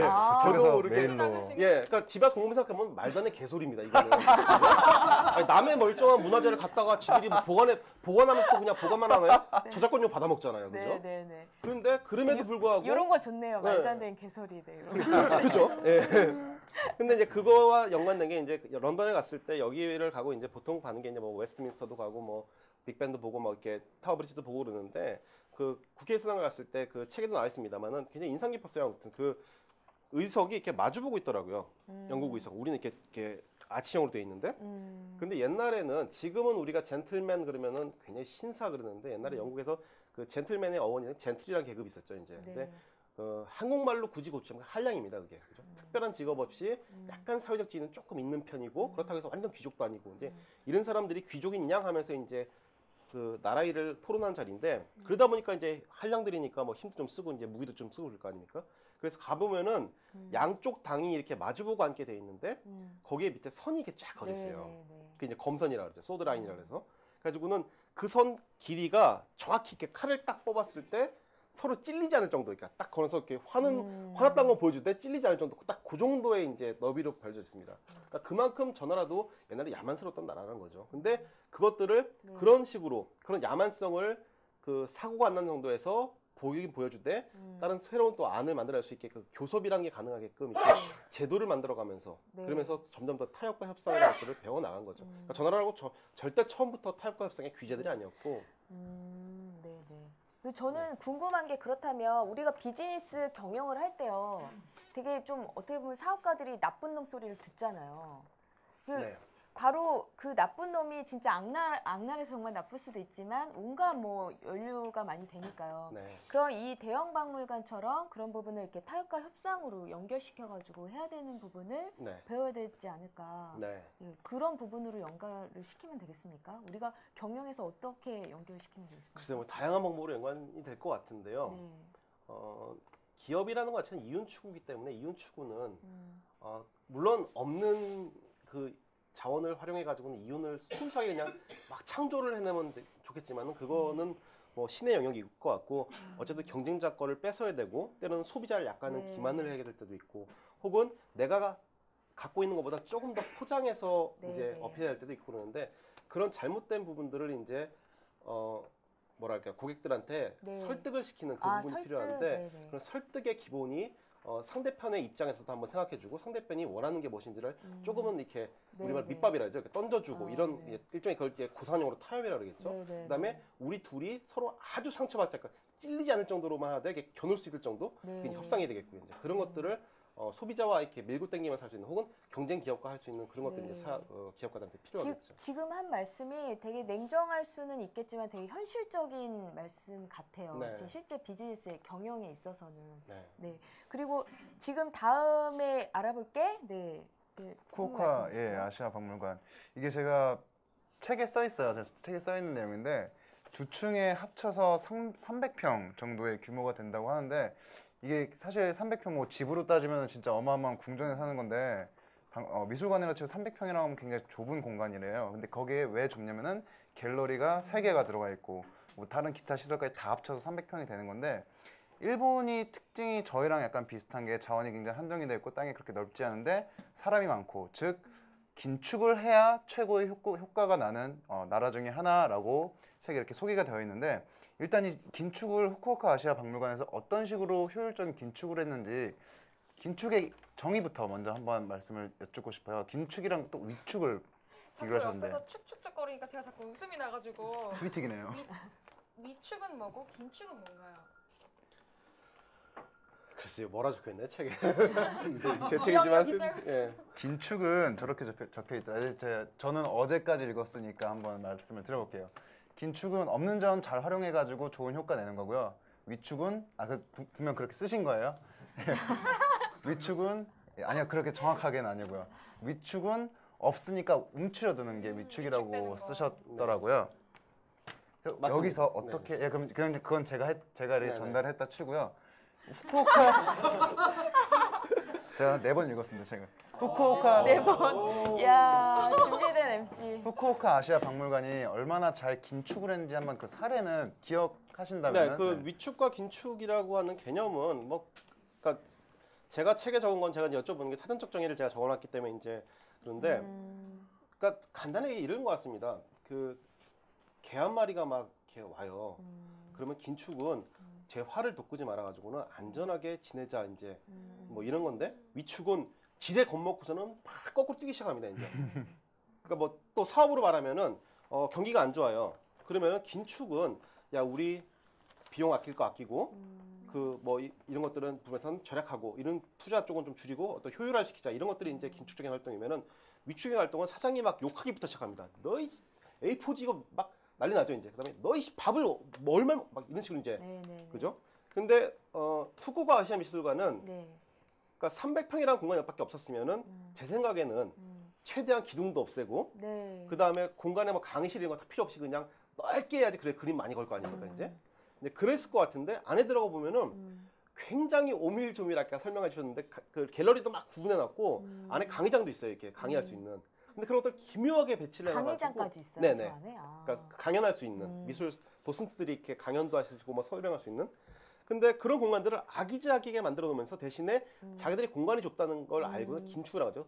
공간 이동 복도 같은 게 굉장히 좁습니다 이렇게. 근데 굳이 복도 좁아도 상관없지 않습니까? 그다음에 편의시설 같은 것들을 이렇게 불필요한 편의시설 자꾸 이제 미술관 300평밖에 안 되면은 화장실 많이 안 가고도 볼 수 있거든요 충분히. 네네. 그러니까 뭐 굳이 뭐 화장실을 엄청나게 변기를 3개 놓고 5개 놓을 필요는 없는 거니까. 그러니까 그런 것들은 알아서 줄이고 대신에 우리가 잘하는 부분들을 확실히 잘하고 이게 긴축이죠. 네. 근데 만약에 제가 위축됐다면 제가 저 미술관 관장인데 위축됐다 그러면은 일단은 그랬겠죠. 화장실 없애 막 화부터 냈겠죠. 그다음에 네. 막 그 공간도 막 다 기둥 다 쳐버리고 막 그러면서 네. 뻥 비게 해놨겠죠 이제. 그 차이인 것 같습니다. 기업 활동에도 마찬가지로. 네, 기업 활동도 그러니까 그런 위축과 긴축을 잘 구분해서 활용을 하자 이렇게 연결이 네네. 되겠네요. 그런 부분. 근데 현재 일본이 기업은 모르겠는데 정치권이나 이런 모습들을 보면은 자기들이 이제 아베노믹스가 전형적인 대표적인 사례겠죠. 물론 제도 자체는 막 인플레이션 일으키고 그런 제도입니다만은 예전에 일본의 장점 중에 하나가 마이크로라이즈하는 그 어떤 이렇게 작게 그러니까 미니멀하게 만드는 능력들 혹은 이렇게 오밀조밀하게 만드는 긴축하는 능력이었는데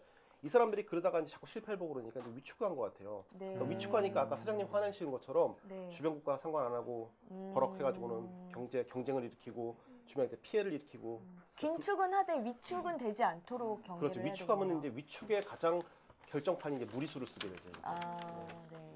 알겠습니다. 그리고 지금 미술관에 대해서 이제 얘기가 계속 나왔었는데 여기 오신 분들은 책 안 읽으신 분들은 굉장히 생소할 거예요. 난 미술과 미술 작품을 어떻게 경영에 연결할지 인문학적 경영 이런 거 생각했을 텐데 계속 이제 미술관에 대한 이야기가 나오니까 그래서 그 얘기는 잠시 뒤에 나눠보기로 하고요. 일단은 그 작품 먼저 이렇게 기분 좋은 작품 먼저 한번 보도록 하겠습니다. 예. 제 제목이 짜릿하지 않나요? 키스, 그 진실의 순간입니다. 왼쪽 작품은 굉장히 유명 작품인데 예, 프란체스코 하이츠의 키스 예, 보이시죠? 그리고 오른쪽 작품 너무 유명해서 다들 아실 것 같습니다. 구스타프 클림트의 키스라는 장면이죠. 이거를 경영하고 연결시켰을 때 그 네. 순간에 몰입하자, 그 순간 네. 놓치지 말자 이렇게 하셨더라고요. 네네. 그러면은 이 부분이 뭐 기업 경영하고만 연결되는 부분이 아닌 것 같아요. 우리가 인생을 살면서도 그렇게 연결될 수 있다고 보지 않으십니까? 어떻게 그런 것 같아요. 생각하십니까? 네. 저도 와이프랑 이렇게 대화를 하다 보면은 네. 그 결정적인 한 방이라 그러죠. 이렇게 말 잘하다가 네네. 꼭 한마디 잘못해가지고 이게 다 틀어져 버리니 시컷 점수 따놨다가 그런 경우가 많거든요. 근데 네. 기업 경영도 마찬가지고 시컷 고객한테 점수 따놨다가 네. 그 MOT라죠. 결정적인 순간에 이제 삐끗한 경우가 MOT, 많고요. 네네. 예. 그 순간을 어떻게 컨트롤하냐가 문제인데 네. 항상 그게 제일 힘든 것 같습니다. 그 찰나를 어떻게 경영하나. 그렇죠. 네. 그러면은 항상 열심히 하다가도 망가지지 않게 그 네. 순간을 잘 그 포착해야 순간을 되네요. 포착하는 능력인데 그게 저 헤이즈라고 하는 그러니까 왼쪽 그림 네네. 저 작가는 그러니까 저는 깜짝 놀랐던 게 전부 다 사람들 보면 저 입술과 입술이 맞닿은 부분에 굉장히 관심들이 많으신데 치맛자락 보세요. 치마 여자가 깡총 떠가지고 키가 작은 여자가 키 큰 남자한테 입술을 맞추기 위해서 어깨를 짚고서는 이렇게 발을 도듬할 때 저 치맛자락이 이렇게 축 가라앉았다가 살짝 뜰 때 저 순간을 어떻게 잡아냈을까? 그러니까 네. 탁월한 미술가들 아마 경영을 시켜도 잘할 겁니다. 왜냐면 그 순간을 잡아내는 그 순간에서 포인트를 잡아내는 게 굉장히 탁월한 거거든요. 저는 어떻게 저 치맛자락에 저 주름을 잡아냈을까가 저 그림을 보면서 저는 깜짝 놀랐거든요. 그런데 이렇게 실제로요 미술관 말씀도 하셨잖아요. 네. 그 미술관 예를 들어서 막 했는데 그 나라들은 그럼 잘 되고 있는지 그런 거는 연관이 없나요? 실제 미술관이 좋은 나라하고 지금 뭐 피그라 그래서 뭐 포르투갈, 이탈리아 뭐 이런 나라들 그리스, 스페인 뭐 전부 다 네. 위태위태하죠, 그죠? 유명한 예술품들이 다 있는 나라들은. 근데 저는 망하진 않을 거라고 봅니다. 그 사람들이 아까 기본기 말씀드렸는데 네. 내공들이 있기 때문에 물론 산업적으로, 금융적으로는 힘들겠지만은 네. 앞으로도 한동안은 선진국으로 나갈 거고 그래서 저는 우리나라도 경제도 발전시켜야겠지만은 우리 갖고 있는 문화에 대한 네, 육성이나 이런 것들을 통해서 학생들을 국영수만 아니라 이런 것들을 가르치는 것도 굉장히 많이 필요하다. 아, 네. 그리고 이것도 좀 특이하죠. 이거는 좀 슬아 씨가 한번. 이거 셜록 홈즈 박물관이잖아요. 네네. 선생님. 그런데 셜록 홈즈가 가상 인물이라는 건 그거 아시죠, 우리 다. 여러분 이런 박물관이 있다는 거 아셨어요? 셜록 홈즈 가상 인물이잖아요. 그럼 가짜 인물, 정말로 존재하고 있지 않다는 인물인데 그 인물에 관한 박물관이 어떻게 생겼을까요? 그죠? 그 홍길동 박물관이죠, 저기 일종의. 네. 근데 우리는 그 양심이 있는 게 우리나라 사람 양심이 있는 게 홍길동 박물관 하면은 그 홍길동에 대한 그 유적들이 있긴 있죠, 우리나라도. 근데 대신에 그 홍길동을 쓴 사람이 살았던지 혹은 홍길동을 썼던 그 장소를 이 박물관을 만드는데 저기는 지금 코난 도일이라는 작가가 셜록 홈즈라는 캐릭터를 써서 이제 그 추리소를 썼는데 코난 도일이 산 데도 아닙니다. 코난 도일이 한 번도 가본 적이 없는 집이에요. 근데 거기다 박물관을 지어놓고 해놨는데 문제는 그 코난 도일이 책에 이제 이 주소가 나오죠, 이제. 네. 아, 그래서 그렇죠. 그 주소지에다가 해놓고 그 저 앞에 있는 경찰도 경찰이 아닙니다, 실제로는. 그 코난 도일 소설에 나오는 그 경관 옷을 입은 사람이에요. 근데 실제로 저 친구가 교통 정리도 하고 사람 오. 통제도 하고 그렇습니다. 이제. 그러니까 아무 권한도 없어요. 권한 없는데 하는 거. 권한 없는 거죠. 돈은 받겠죠? 돈은 받겠지. 지금 저기 젊은 분이죠, 지금 저 사진은. 근데 제가 갔을 때는 늙은 분인데 돌아가셨다고 그러는 아이고. 것 같아요. 하고 이제 젊은 친구로 이제 바뀌었나 봐요. 예. 근데 그분이 제가 이제 스토리텔링 마케팅인데 그분이 정말로 몰입을 해가지고 마치 네. 자기가 1800년대 말 1900년대 초 이때 사람이 그때 경관인 것처럼 행동을 하고 제가 이제 영어가 그렇게 완벽하지 않기 때문에 저는 모르는데 네. 고어를 쓴다 그러더라고요. 그 옛날 영어권 영어. 국가들 예 그렇죠. 네, 네. 그러니까 우리로 치면은 민속촌 같은 데 갔을 때 뭐 하시나이까 뭐 이런 거 쓰는 것처럼 그렇게 그 쓴대요. 그러니까 메소드 연기 같은 느낌. 그렇죠. 완벽하게 저길 갔을 때 저렇게 몰입할 수 있게끔 네. 해주는 거죠. 근데 실제 이야. 가보면은 저게 이렇게 영국들 서민주택은 좁지 않습니까? 굉장히 좁고 3층이었나 그랬는데 그 없어요. 볼 게 별로. 들어가 밀랍 인형 조금 있고 다 이렇게 꾸면 그 모형들만 다 있습니다. 근데 네. 재밌어요. 가보면은 내가 그 소설의 주인공이 된 것처럼 네. 확 끌어당겨 주는 거죠. 아, 그렇구나. 그럼 이게 기업에서도 사실 요즘에 스토리텔링이 굉장히 좀 유명하잖아요. 되게 네. 중요한 요소라고 생각을 하고. 근데 이게 약간 좀 걱정이 되는 게 허구의 이야기를 진짜처럼 만든단 말이에요. 네. 그 경영에서도 스토리텔링을 만들 때 꼭 허구인데 왜 이거 진짜처럼 이렇게 반론이 나올 수 있잖아요. 네네. 그럼 이 사례랑 연결을 시킨다면 어떻게 해야 잘 그게 스토리텔링 마케팅 장착이 될까요? 글쎄요. 이게 스토리텔링 마케팅의 가장 어떤 기본 마인드 중에 하나가 기업을 기업만의 것이라고 생각하지 않는 자세인 것 같아요.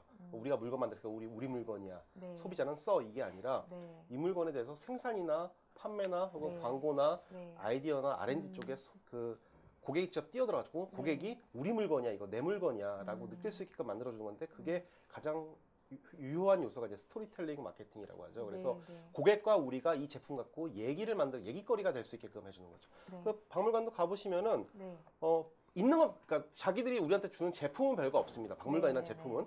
근데 가서 보면은 그 사소한 거 하나 가지고 이제 보는 사람이 음. 그 코난 도일의 소설 읽은 사람은 얘기를 할 수 있게끔 얘기거리는 만들어준다는 거죠. 아, 이 네. 장면이 그 무슨 그거구나. 소설에서 그 여자가 남자 죽일 때 그 장면이야라고 하게끔 돼 있고 거기다 요만큼 비워놨어요. 그럼 대부분의 사람들이 아마 그 셜록 홈즈 박물관 간 분들은 100% 이 사진을 찍을 텐데 그 소설 주인공의 남자 여자 이렇게 칼질의 장면을 요만큼 비워놓은 데다가 자기가 들어가가지고 칼 맞는 거를 이제 찍죠 보통은 다. 그러면서 자기는 이제 그 소설의 주인공이 된 거죠. 네. 그러니까 그런 식의 로 하게끔 장치를 마련해놓는데 그 책에도 나와 있습니다만은 이제 그 아스날이라고 하는 그 프로 리그 경기장을 같이 갔거든요. 근데 그 경기장 자체도 그렇게 만들어놨어요. 그러니까 내가 선수가 된 것처럼 쫙 동선 따라 딱 이동하면서 라카룸도 보고 딱 그렇게 해가지고는 딱 가서 마지막에는 네. 그 기념품을 살 수 있게끔 아, 그렇게 해놨거든요. 충분히 영감이 떠오르는 그런 마케팅 그렇죠. 전략인 것 같아요. 네. 네. 네. 그리고 지금까지 이렇게 다뤘는데 책에서도 보면 수많은 미술관 중에 몇 가지만 다뤘지만 여기 책에서 보면 국내 미술관이 하나도 없네요. 근데 아, 국내에선 배울 게 없어서 그런 건지. 그건 아니고요. 네.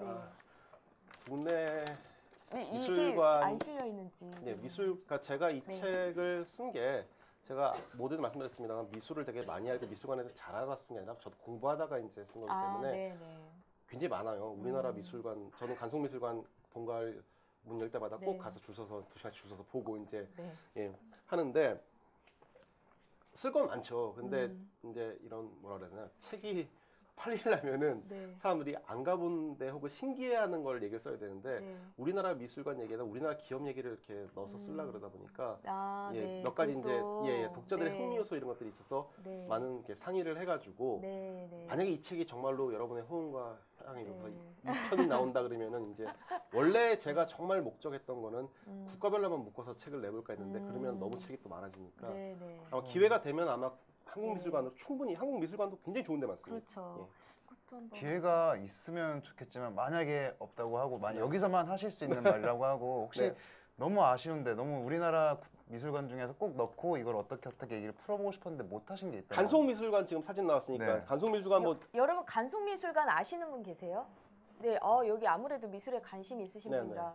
네. 그러니까 좋은 의미의 악명이 높은 미술관이죠. 그러니까 홈페이지도 없고 네, 그렇죠. 그 입장하기도 힘들고 언제 오픈하는지도 대충 알아서 그냥 5월달, 네. 10월달이지 1년에 2번이죠. 네, 네. 네.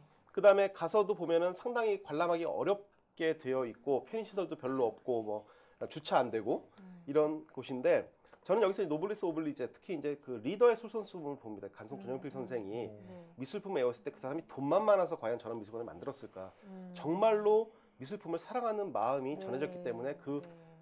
이어지는 그 후손들 혹은 그 후계자들이 저렇게 지켜오고 있는 거 아닌가. 네. 기업도 마찬가지로 네. 우리 리더가 정말로 자기 기업을 아끼고 사랑, 그걸 돈만 뽑아먹는 내가 돈벌이처럼 삼지 않고 정말 네. 사랑하면은 네. 아마 그 밑에 일하는 직원들이나 네. 그런 분들도 이제 네. 그런 분들도 굉장히 애정을 갖고 대하지 않을까. 아. 또 한 가지 아쉬운 거는 그럼에도 불구하고 간송미술관이 저렇게 요새 이제 문제가 있어 미술품을 그 국립미술관 이쪽으로 좀 이렇게 이장한다는 얘기도 뭐 있고 그러더라고요. 네, 네, 그 네. 소장하다 보니까 그 파손되고 그래서. 네, 네. 근데 좀 아쉬운 게 우리도 메트로폴리탄 미술관처럼 그런 미술을 사랑하는 분들이 도네이션을 좀 네. 하는 문화가 좀 적극적으로 됐으면은 네. 저게 좀 더 이렇게 커지고, 그러니까 커진다는 개념이 좀 더 미술품을 네. 잘 보관할 수 있고 아낄 수 있는 환경이 조성되지 않았을까. 그래서 그런 부분들은 앞으로 좀 발전시켜 나가야 되지 않을까 싶습니다. 그 시간이 벌써 이렇게 많이 지나왔는데요. 그 제가 생각하기에는 오늘 저자님도 굉장히 쉽지 않은 지금 자리였을 것 같아요. 그 미술관과 경영이 미술관 내용도 어렵고 경영의 내용도 어려웠기 때문에 그래서 너무 오늘 나와주셔서 너무 감사드리고 그 지금 우리 마지막으로 질문 하나씩 하고 마무리하는 시간 할게요. 여기 저 정세현 MC님부터. 저는 무지하게 오래 많이 기다린 것 같아요. 네. 지금 이제 박근혜 정부가 그 통속과 융합, 문화 융성을 통해서 창조 경제를 이루겠다 이렇게 하는데 저자 입장에서 이 책을 만약 정부 관계자들이 읽는다 그러면은 네. 어떤 메시지를 받을 것 같은지 한번 말씀해 주시죠. 글쎄요, 읽을까요?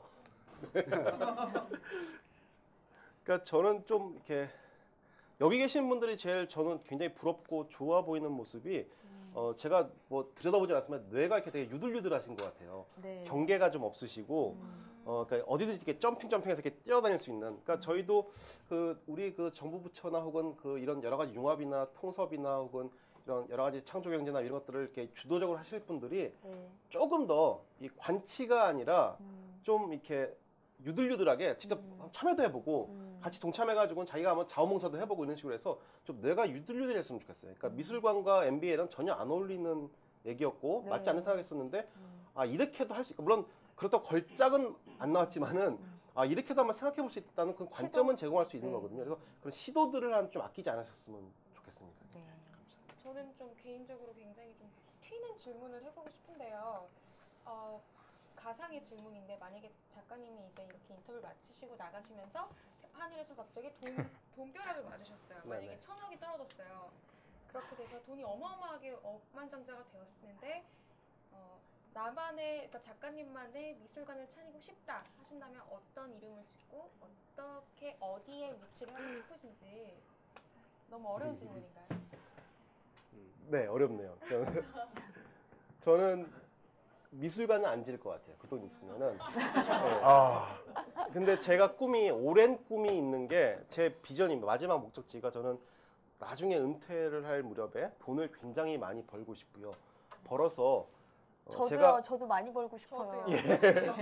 제가 벤치마킹하고 있는 곳이 있는데 그 마치시다 정경숙이라고 하는 그 학교가 있습니다. 일본의 엘리트를 키워낸 학교인데 그런 비슷한 학교를 우리나라에 만들어가지고 저는 미술관은 아니지만은 우리나라의 미술이나 모든 정책이나 정치나 어떤 사회문화 같은 것들을 한 단계 업그레이드 시키는 그런 인재들을 길러내는 공간을 좀 만들고 싶어요. 그때 이제 커리큘럼에 반드시 미술관 넣겠습니다. 그래서 미술도 좀 볼 수 있는 안목을 키우는 그 인재들을 키우는 학교를 좀 만들어 보고 싶습니다. 1,000억이 있다면. 네, 감사합니다.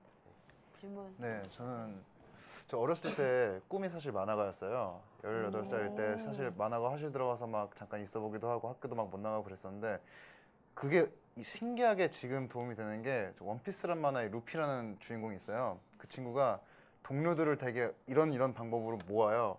제가 그걸 보고서 그대로 따라서 지금 같이 일하시는 분들을 모으게 됐는데 이게 어떻게 보면은 말씀하시는 통속 같은 종류가 될 텐데 저는 만화랑 그러면은 말도 안 되지만 경영이라고 했다고 그냥 말씀드릴게요.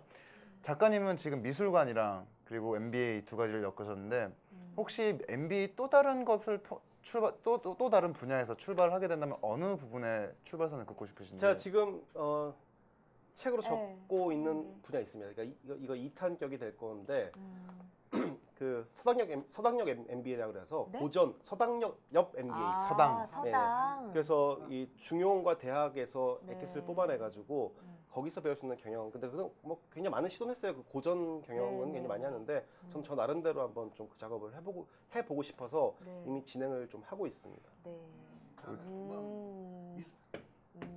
근데 만화에서 그 아이디어 배운 거 굉장히 탁월하신 게 그 일본 만화 우습게 하는데 예, 제가 이것만 장난 고단샷 그 사무실을 한번 기회에서 방문한 적이 있는데요. 만화가 한 명에 팀이 40명이 붙어요. 그러니까 그 팀에 만들더라고요, 만화를. 그러니까 근데 그 중에 박사들도 있어요. 그러니까 얘 요리 만화 한다 그러면 요리사들이 한 두세 명이 있어요. 그다음에 뭐 농수산물 이런 거에 케박한 사람들이 있고 어시스턴트 쫙 있고 그래서 그 만화도 무시 못할 거더라고요. 그렇죠. 굉장히 전문적이고. 네네. 예. 뭐든지 배워낼 요소들이 다 네네. 있는 것 같아요. 저는 궁금한 게 이게 처음에 이 책을 다 읽기 전에는 이 미술관이라고 해서 이게 흔히 말하는 인문 경영, 인문학적 통찰 이렇게 생각을 하고 지금도 그런 부분을 그렇게 생각하시는 분들이 계실 거예요. 근데 이 책을 다 읽었을 때 여러분도 이제 앞에 내용을 다 보셨겠지만 이게 인문학적인 관점이 아니라 미술관 경영의 관점이다라는 생각이 많이 들거든요. 그 저자님 생각하시기에 이 책이 그런 인문학적 통찰에 기반을 한 거라고 보시는지 아니면 어떤 장르의 책으로 구분을 글쎄요. 그러니까 이게 하고 쓰신 건지 그게 궁금해요. 헷갈리시면 이제 이 책이 죽두밥도 아닌 게 된 건데. 그러니까 굉장히 특이한 책이죠, 네네. 사실. 네. 일단 뭐 시도를 해본 거였고요. 네. 그 인문학으로 경영한다는 거는 말이 안 되는 것 같습니다. 인문학이라는 것 자체가 네네. 어떤 돈이나 어떤 숫자 이런 개념을 떠나서 인간의 본성, 인간의 삶 이런 것들에 대한 깊은 관조에 의해서 바탕이 돼서 네, 나온 네, 건데 네. 미술품 같은 것들도 물론 저 미술품 돈 벌자고 그리는 분들도 많지만은 대부분의 분들이 아름다움을 추구하는 과정에서 나온 거기 때문에 그거랑 경영학을 매칭시켰던 것 자체가 좀 모순이었던 것 같고요. 근데 그럼에도 불구하고 아까도 말씀드렸지만 뇌를 좀 더 유들유들하게 해서 우리가 경영학이라면 경영만 할 게 아니라 네. 전체 미술관뿐 아니라 우리 둘러싼 모든 사회에 있는 모든 분야에서 네. 이게 그걸 발굴해낼 수 있고 그걸 같이 매칭시켜 놓을 수 있는 그런 능력들을 좀 기르면 좋지 않을까. 아. 이왕이면 그거를 네, 네. 좀 험한 것보다는 미술관이라는 아름다운 네. 세계에서 근데 하다 보니까 제 이제 저자의 한계로서 미술품에 대한 어떤 전문적 지식이 없다 보니까 미술품 또는 미술관 이제 이렇게 된 거고요. 네. 네. 알겠습니다. 좀 더 능력이 있었으면 아마 미술품에서도 뭔가 좀 도출할 수 있지 않았을까 네. 싶어요. 네. 나중에 꼭 한번 해주셨으면 좋을 것 같습니다. 아우 능력이 되면 예. 네, 감사합니다. 지금 이제 시간이 많이 지났는데 혹시 질문 있으면 질문을 받도록 하겠습니다. 네, 질문 받겠습니다. 지금 마이크를 하나 해주시면 마이크 부족해서 네. 마이크를 좀 전달해 주세요. 네. 카메라 안 잡히죠? 네, 질문 부탁드립니다. 네. 나오는 건가요? 네, 나오는 겁니다. 거기 마이크를 잡고 네. 아까 핵심 역량을 알기 위해서 아날로그적인 자세가 도움이 될 거라고 하셨는데 그게 어떤 의미인지 조금 더 자세하게 설명해 주시면 좋겠습니다. 네. 그러니까 뭐라 그럴까요? 그러니까 저 같은 경우에는 굉장히 많은 전자기기, 첨단 기기를 다 갖고 있거든요. 뭐 택시 말하는 뭐 패드부터 시작해서 뭐 패드, 노트북, 스마트폰 그런 걸로 작업도 하고 이제. 근데 제 머리가 굉장히 말랑말랑해지면서 내 본질에 대해서 내가 갖고 있는 능력에 대해서 본질에 대해서 이렇게 깨닫게 될 때는 그런 기기 사용할 때보다는 그 다이어리에 하루 저녁에 이제 마지막에 적을 때 손으로 적으면서 느리잖아요. 일단 이건 자판보다 훨씬 느리니까. 그러면서 생각을 계속 하게 되더라고요. 근데 제가 놀라웠던 게 박할린 씨라고 해서 그 저기 음악 감독 네네. 그분이 저랑 똑같은 말씀을 하시더라고요. 그분도 메모를 적으면서 기록의 의미도 있지만은 생각이 정리되면서 이 나에 대해 생각을 해보게 된대요. 근데 그런 과정을 통해서 내가 오늘 한 일이 잘한 거 못한 거, 그다음에 그 잘한 게 왜 잘했는지 못 잘했는지, 잘할 수 있었던 원인이 뭔지 아닌 그게 내 핵심 역량인지 아닌지 뭐 이런 것들이 이렇게 좀 맑아지면서 이렇게 구분이 된다 그럴까요? 그런 것들이 있더라고요. 그다음에 차를 타고 이동하면서도 그런 생각도 많이 하는데 그 실제 내 몸으로 걸으면서 도보로 걸으면서 또 생각하면서 그때 도보로 가면서 보는 풍경이 또 틀리지 않습니까? 그러면서 또 그때 만나는 사람도 있고요. 그러니까 우리가 이렇게 만나는 것도 만남이지만은 정말 길 가다 포장마차 지나가는 그 포장마차 주인도 일단 만난 거거든요. 얘기는 하지 않았지만은 그 사람의 모습을 내가 분명히 봤고 아, 저 사람은 어떻게 장사를 하고 있구나라고 생각을 하게 되고 그러면서 뭐 나는 여러 가지 생각하는 거죠. 이제 아, 저 집은 왜 저렇게 장사할까? 나 같으면 이렇게 장사할 텐데. 그러면서 아, 나는 그러면은 이런 쪽에 능력이 있구나. 저기서 저걸 캐치하니까 이거 한번 정리해 볼까 이러면서 또 집에 와서 또 메모하면서 또 정리가 되고 그러니까 그런 작업들이 반복되면서 그러니까 책을 쓸 때 자판칠부터 칠 것 같은데 책 쓸 때는 항상 저는 큰 전지에다가 이렇게 메모부터 적어 보거든요. 그래서 다 지울 거 지우고 있는 식으로 해서 그러니까 그런 작업들이 굉장히 도움이 저는 많이 됐습니다. 네, 알겠습니다. 감사합니다. 네네. 네, 다음 분 혹시 질문하실 분 계신가요? 네, 옆에 바로 옆에 그대로. 네, 저도 한 가지 궁금한 게 있는데요. 책 쓰고 그러면은 시간이 엄청나게 많이 소비되는 걸로 알고 있어요. 그 뭐 자료 조사가 70%고 자기 글 쓰는 게 30%라고 그러는데 지금 회사 다니시고 계신데 직책이 어느 정도 되신지 모르겠지만 저 같은 경우에는 책 읽는 시간도 되게 부족하거든요. 진짜 책을 들고 다니면서 읽어도 한 달 안에 한 권을 못 읽을 정도로 부족할 때도 많은데 그 시간 활용이 어떻게 되는지 책 쓸 때 네. 책을 쓰거나 생각할 때 어떤 식으로 활용하는지 좀 궁금합니다. 그 제가 시간 관리 전문가는 아닌데 나름 저에게 딱 몸에 맞는 시간 활용법을 좀 만들었고요. 근데 일단 부끄러운 말씀입니다만은 되게 능력이 있어서 그런 게 아니고 잠이 없습니다. 첫 번째는 잠이 잠을 없으세요? 굉장히 안 잡니다. 예. 하루에 그러니까 몇 제가 시간 주무세요? 자랑스럽게 얘기할 수 있는 거는 책을 쓰는 사람이지만은 직장을 굉장히 열심히 다니고 있고 나름 굉장히 좋은 평가를 받고 있습니다. 직장에서. 근데 그런 여러 가지 이유 중에 하나가 저는 출근을 네. 아주 특별한 뭐 외부에 일이 있다든지 약속이 있다든지 아니고서는 아침에 저는 7시에서 그러니까 6시에서 7시 사이에 출근을 합니다. 그래서 집에 5시, 5시 반 사이에 나오죠 항상. 몇 그다음에- 시에 주무세요? 어디 사시는데요? 그 직장은 광화문에 있고요. 집은 반포에 살고 있습니다. 아, 뭐 25분이면 가네요. 네네. 도어투도어로 이제 차가 몰고 가니까 네, 네, 네. 이렇게 되고요. 15분. 네. 네. 몇 시간을 주무시는 건가요? 4시간? 뭐 이렇게 들쭉날쭉하면 제가 이렇게 고정적으로 에버리지, 생활이 짜는 건 에버리지. 아닌데 적게 잘 땐 2시간, 많이 잘 땐 3시간 반. 정도 2시간요? 많이 잘 3시간 때 반? 3시간 반이에요. 네네. 아, 원더풀. 네. 네. 그러니까 1시에서 1시 반 정도 자고 4시 반, 5시 정도 일어나야지 준비해서 나가니까 그게 이제 보통 3시간 타임이고요. 일이 바쁘다거나 그러면은 조금 더 늦게 자고 일어나는 시간은 보통 4시 반, 5시 정도에 일어납니다. 건강하세요? 안 건강합니다. 그림 그리는 분들이 잠이 적어요. 그러니까 김응수화백도 70대에도 80대에도 네. 대신에 저는 잠을 와이프 팬들 미친 듯이 잡니다. 그러니까 자면 심하게 그러니까 우리 와이프 맨날 미친 듯이 잔다, 심하게 잔다 그러는데 진짜 거의 그러니까 숨 쉬는지 걱정될 정도로 잡니다. 예. 정말 특이하시네요. 네네. 깊은 잠을 그러니까 자시네. 능력 있어서 김호중 책을 쓰고 회장이네. 그런 게 아니고 일단 그렇게 하고요. 뭐좀 궁금하실 거는 이제 그럼 잠을 안 자는 것만이 아니라 짬 시간을 굉장히 많이 씁니다. 그러니까 책을 읽을 때도 저랑 비슷하게 책 읽는 분이 한 분 계셨던 것 같은데 동시에 10권을 읽죠. 그러니까 책을 사무실에 2권, 그 다음에 화장실에 1권, 뭐 침실에 1권, 그 다음에 소파에 2권 막 이렇게 해가지고는 닥친 대로 읽습니다. 근데 이렇게 두 가지 좋은 효과가 있는 게 하나는 짬날짜마다 읽으면 되고 읽고 싶은 거 읽을 수 있는 효과가 하나 있고요. 또 한 가지는 그렇게 읽다 보면 이렇게 띄엄띄엄 읽다 보니까 기억이 안 나잖아요. 그러니까 이전에 읽었던 내용을 계속 이렇게 상상하게 되는 거죠. 아, 이전에 어떻게 읽었더라? 그러니까 늘 읽고 있는 책이면은 당연히 기억나니까 그냥 읽는데 이렇게 띄엄띄엄 읽으니까 그런 효과가 있더라고요. 그래서 책도 그렇게 읽고 그다음 메모 많이 하고요.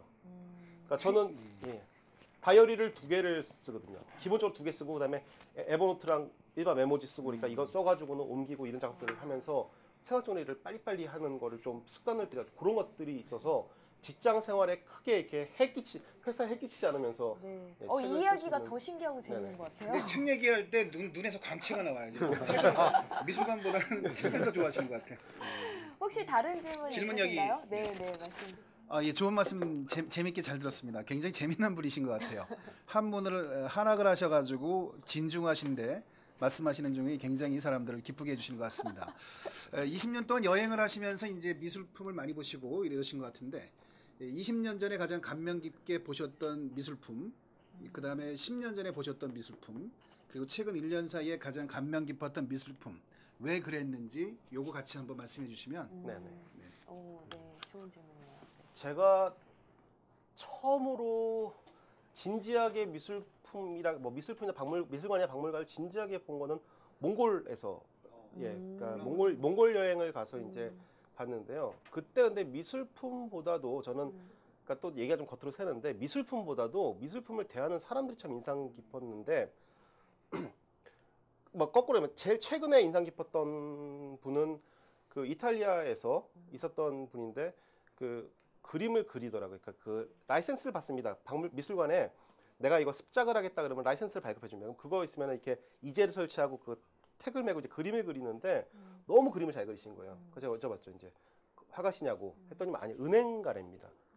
근데 은행원인데 뭐 하시냐니까 그림이 너무 좋아서 이제 하고 있다는데 그때 같이 본 그 그림이 그 죽은 예수라고 하는 그림인데 아마 인터넷 한번 검색해 보시면은 상당히 굉장한 명작입니다. 근데 그 그림이 그 얘기를 나누면서 보는데 그런 느낌 있지 않습니까? 노을이 지는 언덕에서 이렇게 아주 인생을 많이 산 분과 좋은 얘기 들으면서 이렇게 걸작을 보는 느낌 그런 느낌에서 그 그림이 더 좋았던 것 같고요. 상당히 비극적인 죽은 예수를 이렇게 밑에서 바라보면서 그린 그림인데도 불구하고 그랬었고요. 10년 전에는 글쎄 어느 작품보다 간송미술관 저기 나오네. 간송미술관 갔을 때 처음 갔을 때인 것 같은데 그때 이제 그 지금 같이 살고 있는 와이프랑 연애를 할 때였는데 그 제가 잘못 알아가지고는 딴 데 엄한데 줄 서 있어가지고는 굉장히 긴 줄인 줄 알고 서 있는데 그게 이제 카페 그 음식 기다리는 줄이었었어요. 그 앞에 이렇게 나와가지고 이제 카페였는데 그래가지고는 욕을 하도 먹고서는 봐가지고는 그때 굉장히 기억에 남는데 그때 아마 경제 작품을 주로 전시했던 것 같은데 그때도 그게 이제 몇 년 주기로 이렇게 바뀌는데 기억에 남았던 것 같고요.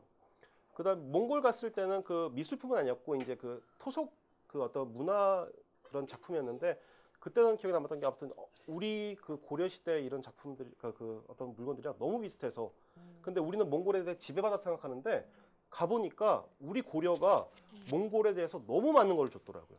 그러니까 그런 것들 보면서 좀 자부심을 느꼈던 기억이 납니다. 뭐 이왕 마이크를 잡은 김에 이제 주로 이제 미술관 경영에 대한 부분을 주로 많이 말씀하시고 그다음에 경영의 마인드라든가 케이스 같은 게 들어간 쪽으로 저술을 하셨잖아요. 네네. 그렇다면 한국에도 수많은 미술관이 있는데 그렇다면 이제 경제 규모가 올라가면서 그러면서 이제 컬렉션도 늘어나고 그다음에 이제 수많은 활동들을 이제 해외적으로 하고요. 국내에서 미술을 하시는 분이 이제 해외에도 나가고 하는 이런 일들이 많이 있을 겁니다. 근데 국내에 있는 수많은 미술관들 아까 말씀하셨을 때 좋은 국내의 미술관들이 있고 국립미술관들도 있고 예산도 다 있고 그런데 그렇다면 세계적인 미술관으로 나름대로 특색 있게 자리 잡고자 한다면 경영의 원리를 이제는 역으로 한번 미술관에 집어넣는다고 한다면 대한민국의 뭐 넘버 5에 드는 미술관들은 이런 것들을 좀 신경 쓰면 좋겠다라는 쪽으로 역으로 한번 조언을 해주시면 좋을 것 같습니다. 글쎄요, 제가 그 깜냥이게 안 돼서 주제넘게 그건 못할 것 같고, 근데 제 개인 그냥 일반 관람객으로 느끼면은 우리나라 미술 문화 혹은 미술관 문화, 박물관 문화가 한 단계 업그레이드 되려면요, 이거 하나만 지키면 될 것 같아요. 그러니까 제값 내고 보는 문화, 제값 내고 소장하는 문화가 정착이 되면 될 것 같습니다. 근데 제값이란 말은 싸게 비싸게 이런 말이 아니라, 그러니까 예를 들어서 우리나라 미술품의 문제 중에 하나가 작품에 대해 대가를 치르지 않고 누리려고 하는, 그러니까 공짜로 보려고 하는, 공짜로 이렇게 저작권 같은 것도 인정을 안 해주는 이 문화가 하나 있고요. 또 하나는 작품 가격은 여기인데 이걸 투기 목적으로 여기서 이제 돈이 거래가 되는, 그러니까 부자들은 부자들대로 이거 끌어올려서 거기서 그 가격을 매겨서 제값을 내지 않고 보고 있고, 일반 대중은 대중대로 그걸 가치를 인정 안 해주고서는 그 제값을 안 내고 이제 보는 거에 너무 익숙해진 거죠, 이제. 그래서 그 제값을 낸다는 거는 미술품에 대한 제값도 있지만 그 작가에 대한 제값, 그다음에 그거에 대한 사회적인 어떤 전반적인 문화 자체도 제값을 내고 같이 향유하는 문화가 좀 됐으면 좋겠습니다. 네. 감사합니다. 시간이 이제 많이 이제 지나서 이제 저희가 마무리 짓는 시간 이제 가져야 될 것 같고요. 오늘 여러분 아셨는지 모르겠는데 이 세 분이요. 오늘 모두 MC 처음 하시는 분들이셨어요. 놀랍지 않습니까? 네, 세 분께 그 박수 한번 보내주십시오. 네. 아마 처음이라 많이 어려우셨을 것 같은데, 네, 한번 소감 한 번씩 들어볼게요. 네. 갑자기 소감을 말씀하라고 하시니까 어, 공 던져주셔서 감사하고요. 말씀해 주셔도 좋고. 저는 너무 이제 처음이고 사실 제가 평소에 책을 그렇게 막 많이 찾아서 읽는 편은 아니라서 이번에 좀 진하게 참여하고자 아까 자랑할 기회가 생길 줄은 몰랐는데 세네 번 이렇게 읽으면서 정말 많이 도움이 됐던 것 같고 오늘 제가 막 상상을 많이 했어요. 사실 막 이렇게 하면 재밌어하지 않을까 이런 하면 좀 진한 토크가 될 수 있지 않을까 다 망상이었습니다. 하지만 오늘 좋은 생일 선물 받은 것 같아서 감사드리고요. 네, 이상입니다. 감사합니다.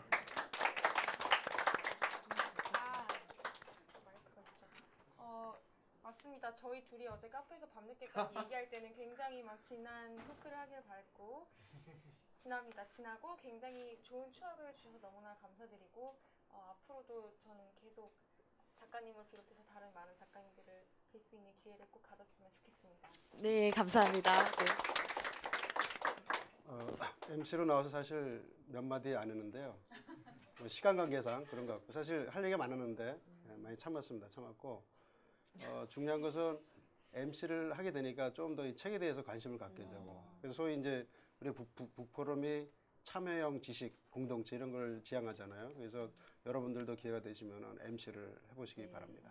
네, 감사합니다. 다음에는 저자로 모시길 기원하겠습니다. 저자님 오늘 많이 어렵고 오늘 재밌기도 하고 이렇게 말씀 많이 해주셨는데요. 소감 한 말씀 부탁드리겠습니다. 네. 어렵네요. 이거 제가 이런 형태를 처음 해봐가지고 일방적인 강연은 해도 굉장히 어렵네요. 예. 네. 어렵고 모쪼록 제 책이 또 그 여러 가지 이렇게 생활하시고 뭐 삶을 사시는데 조금의 그러니까 아주 큰 지식은 못 드리더라도 아까 말씀드린 뇌가 유들유들해진 어떤 작은 단초가 됐으면 좀 좋겠습니다. 네. 책 내용 외에도 많은 질문, 궁금한 내용이 워낙 많아서 준비도 이렇게 많이 해서 워낙 많이 드렸었는데 이만큼이나 이렇게 관심이 많았던 거라고 생각을 해주시면 네, 좋을 것 같습니다. 그럼 이렇게 마무리 앞서서 이제 Q&A까지 했고요. 앞에 보시면 오늘 원래 그 속기사님이 그 농인분들을 위해 저희 타이핑을 해주시는데 오늘 불가피하게 다른 일 때문에 이경섭 쌤이 지금 거의 한 몇 시간 내내 한 2시간 반이 넘도록 지금 하고 계신 것 같아요. 박수 한번 부탁드립니다. 네. 네.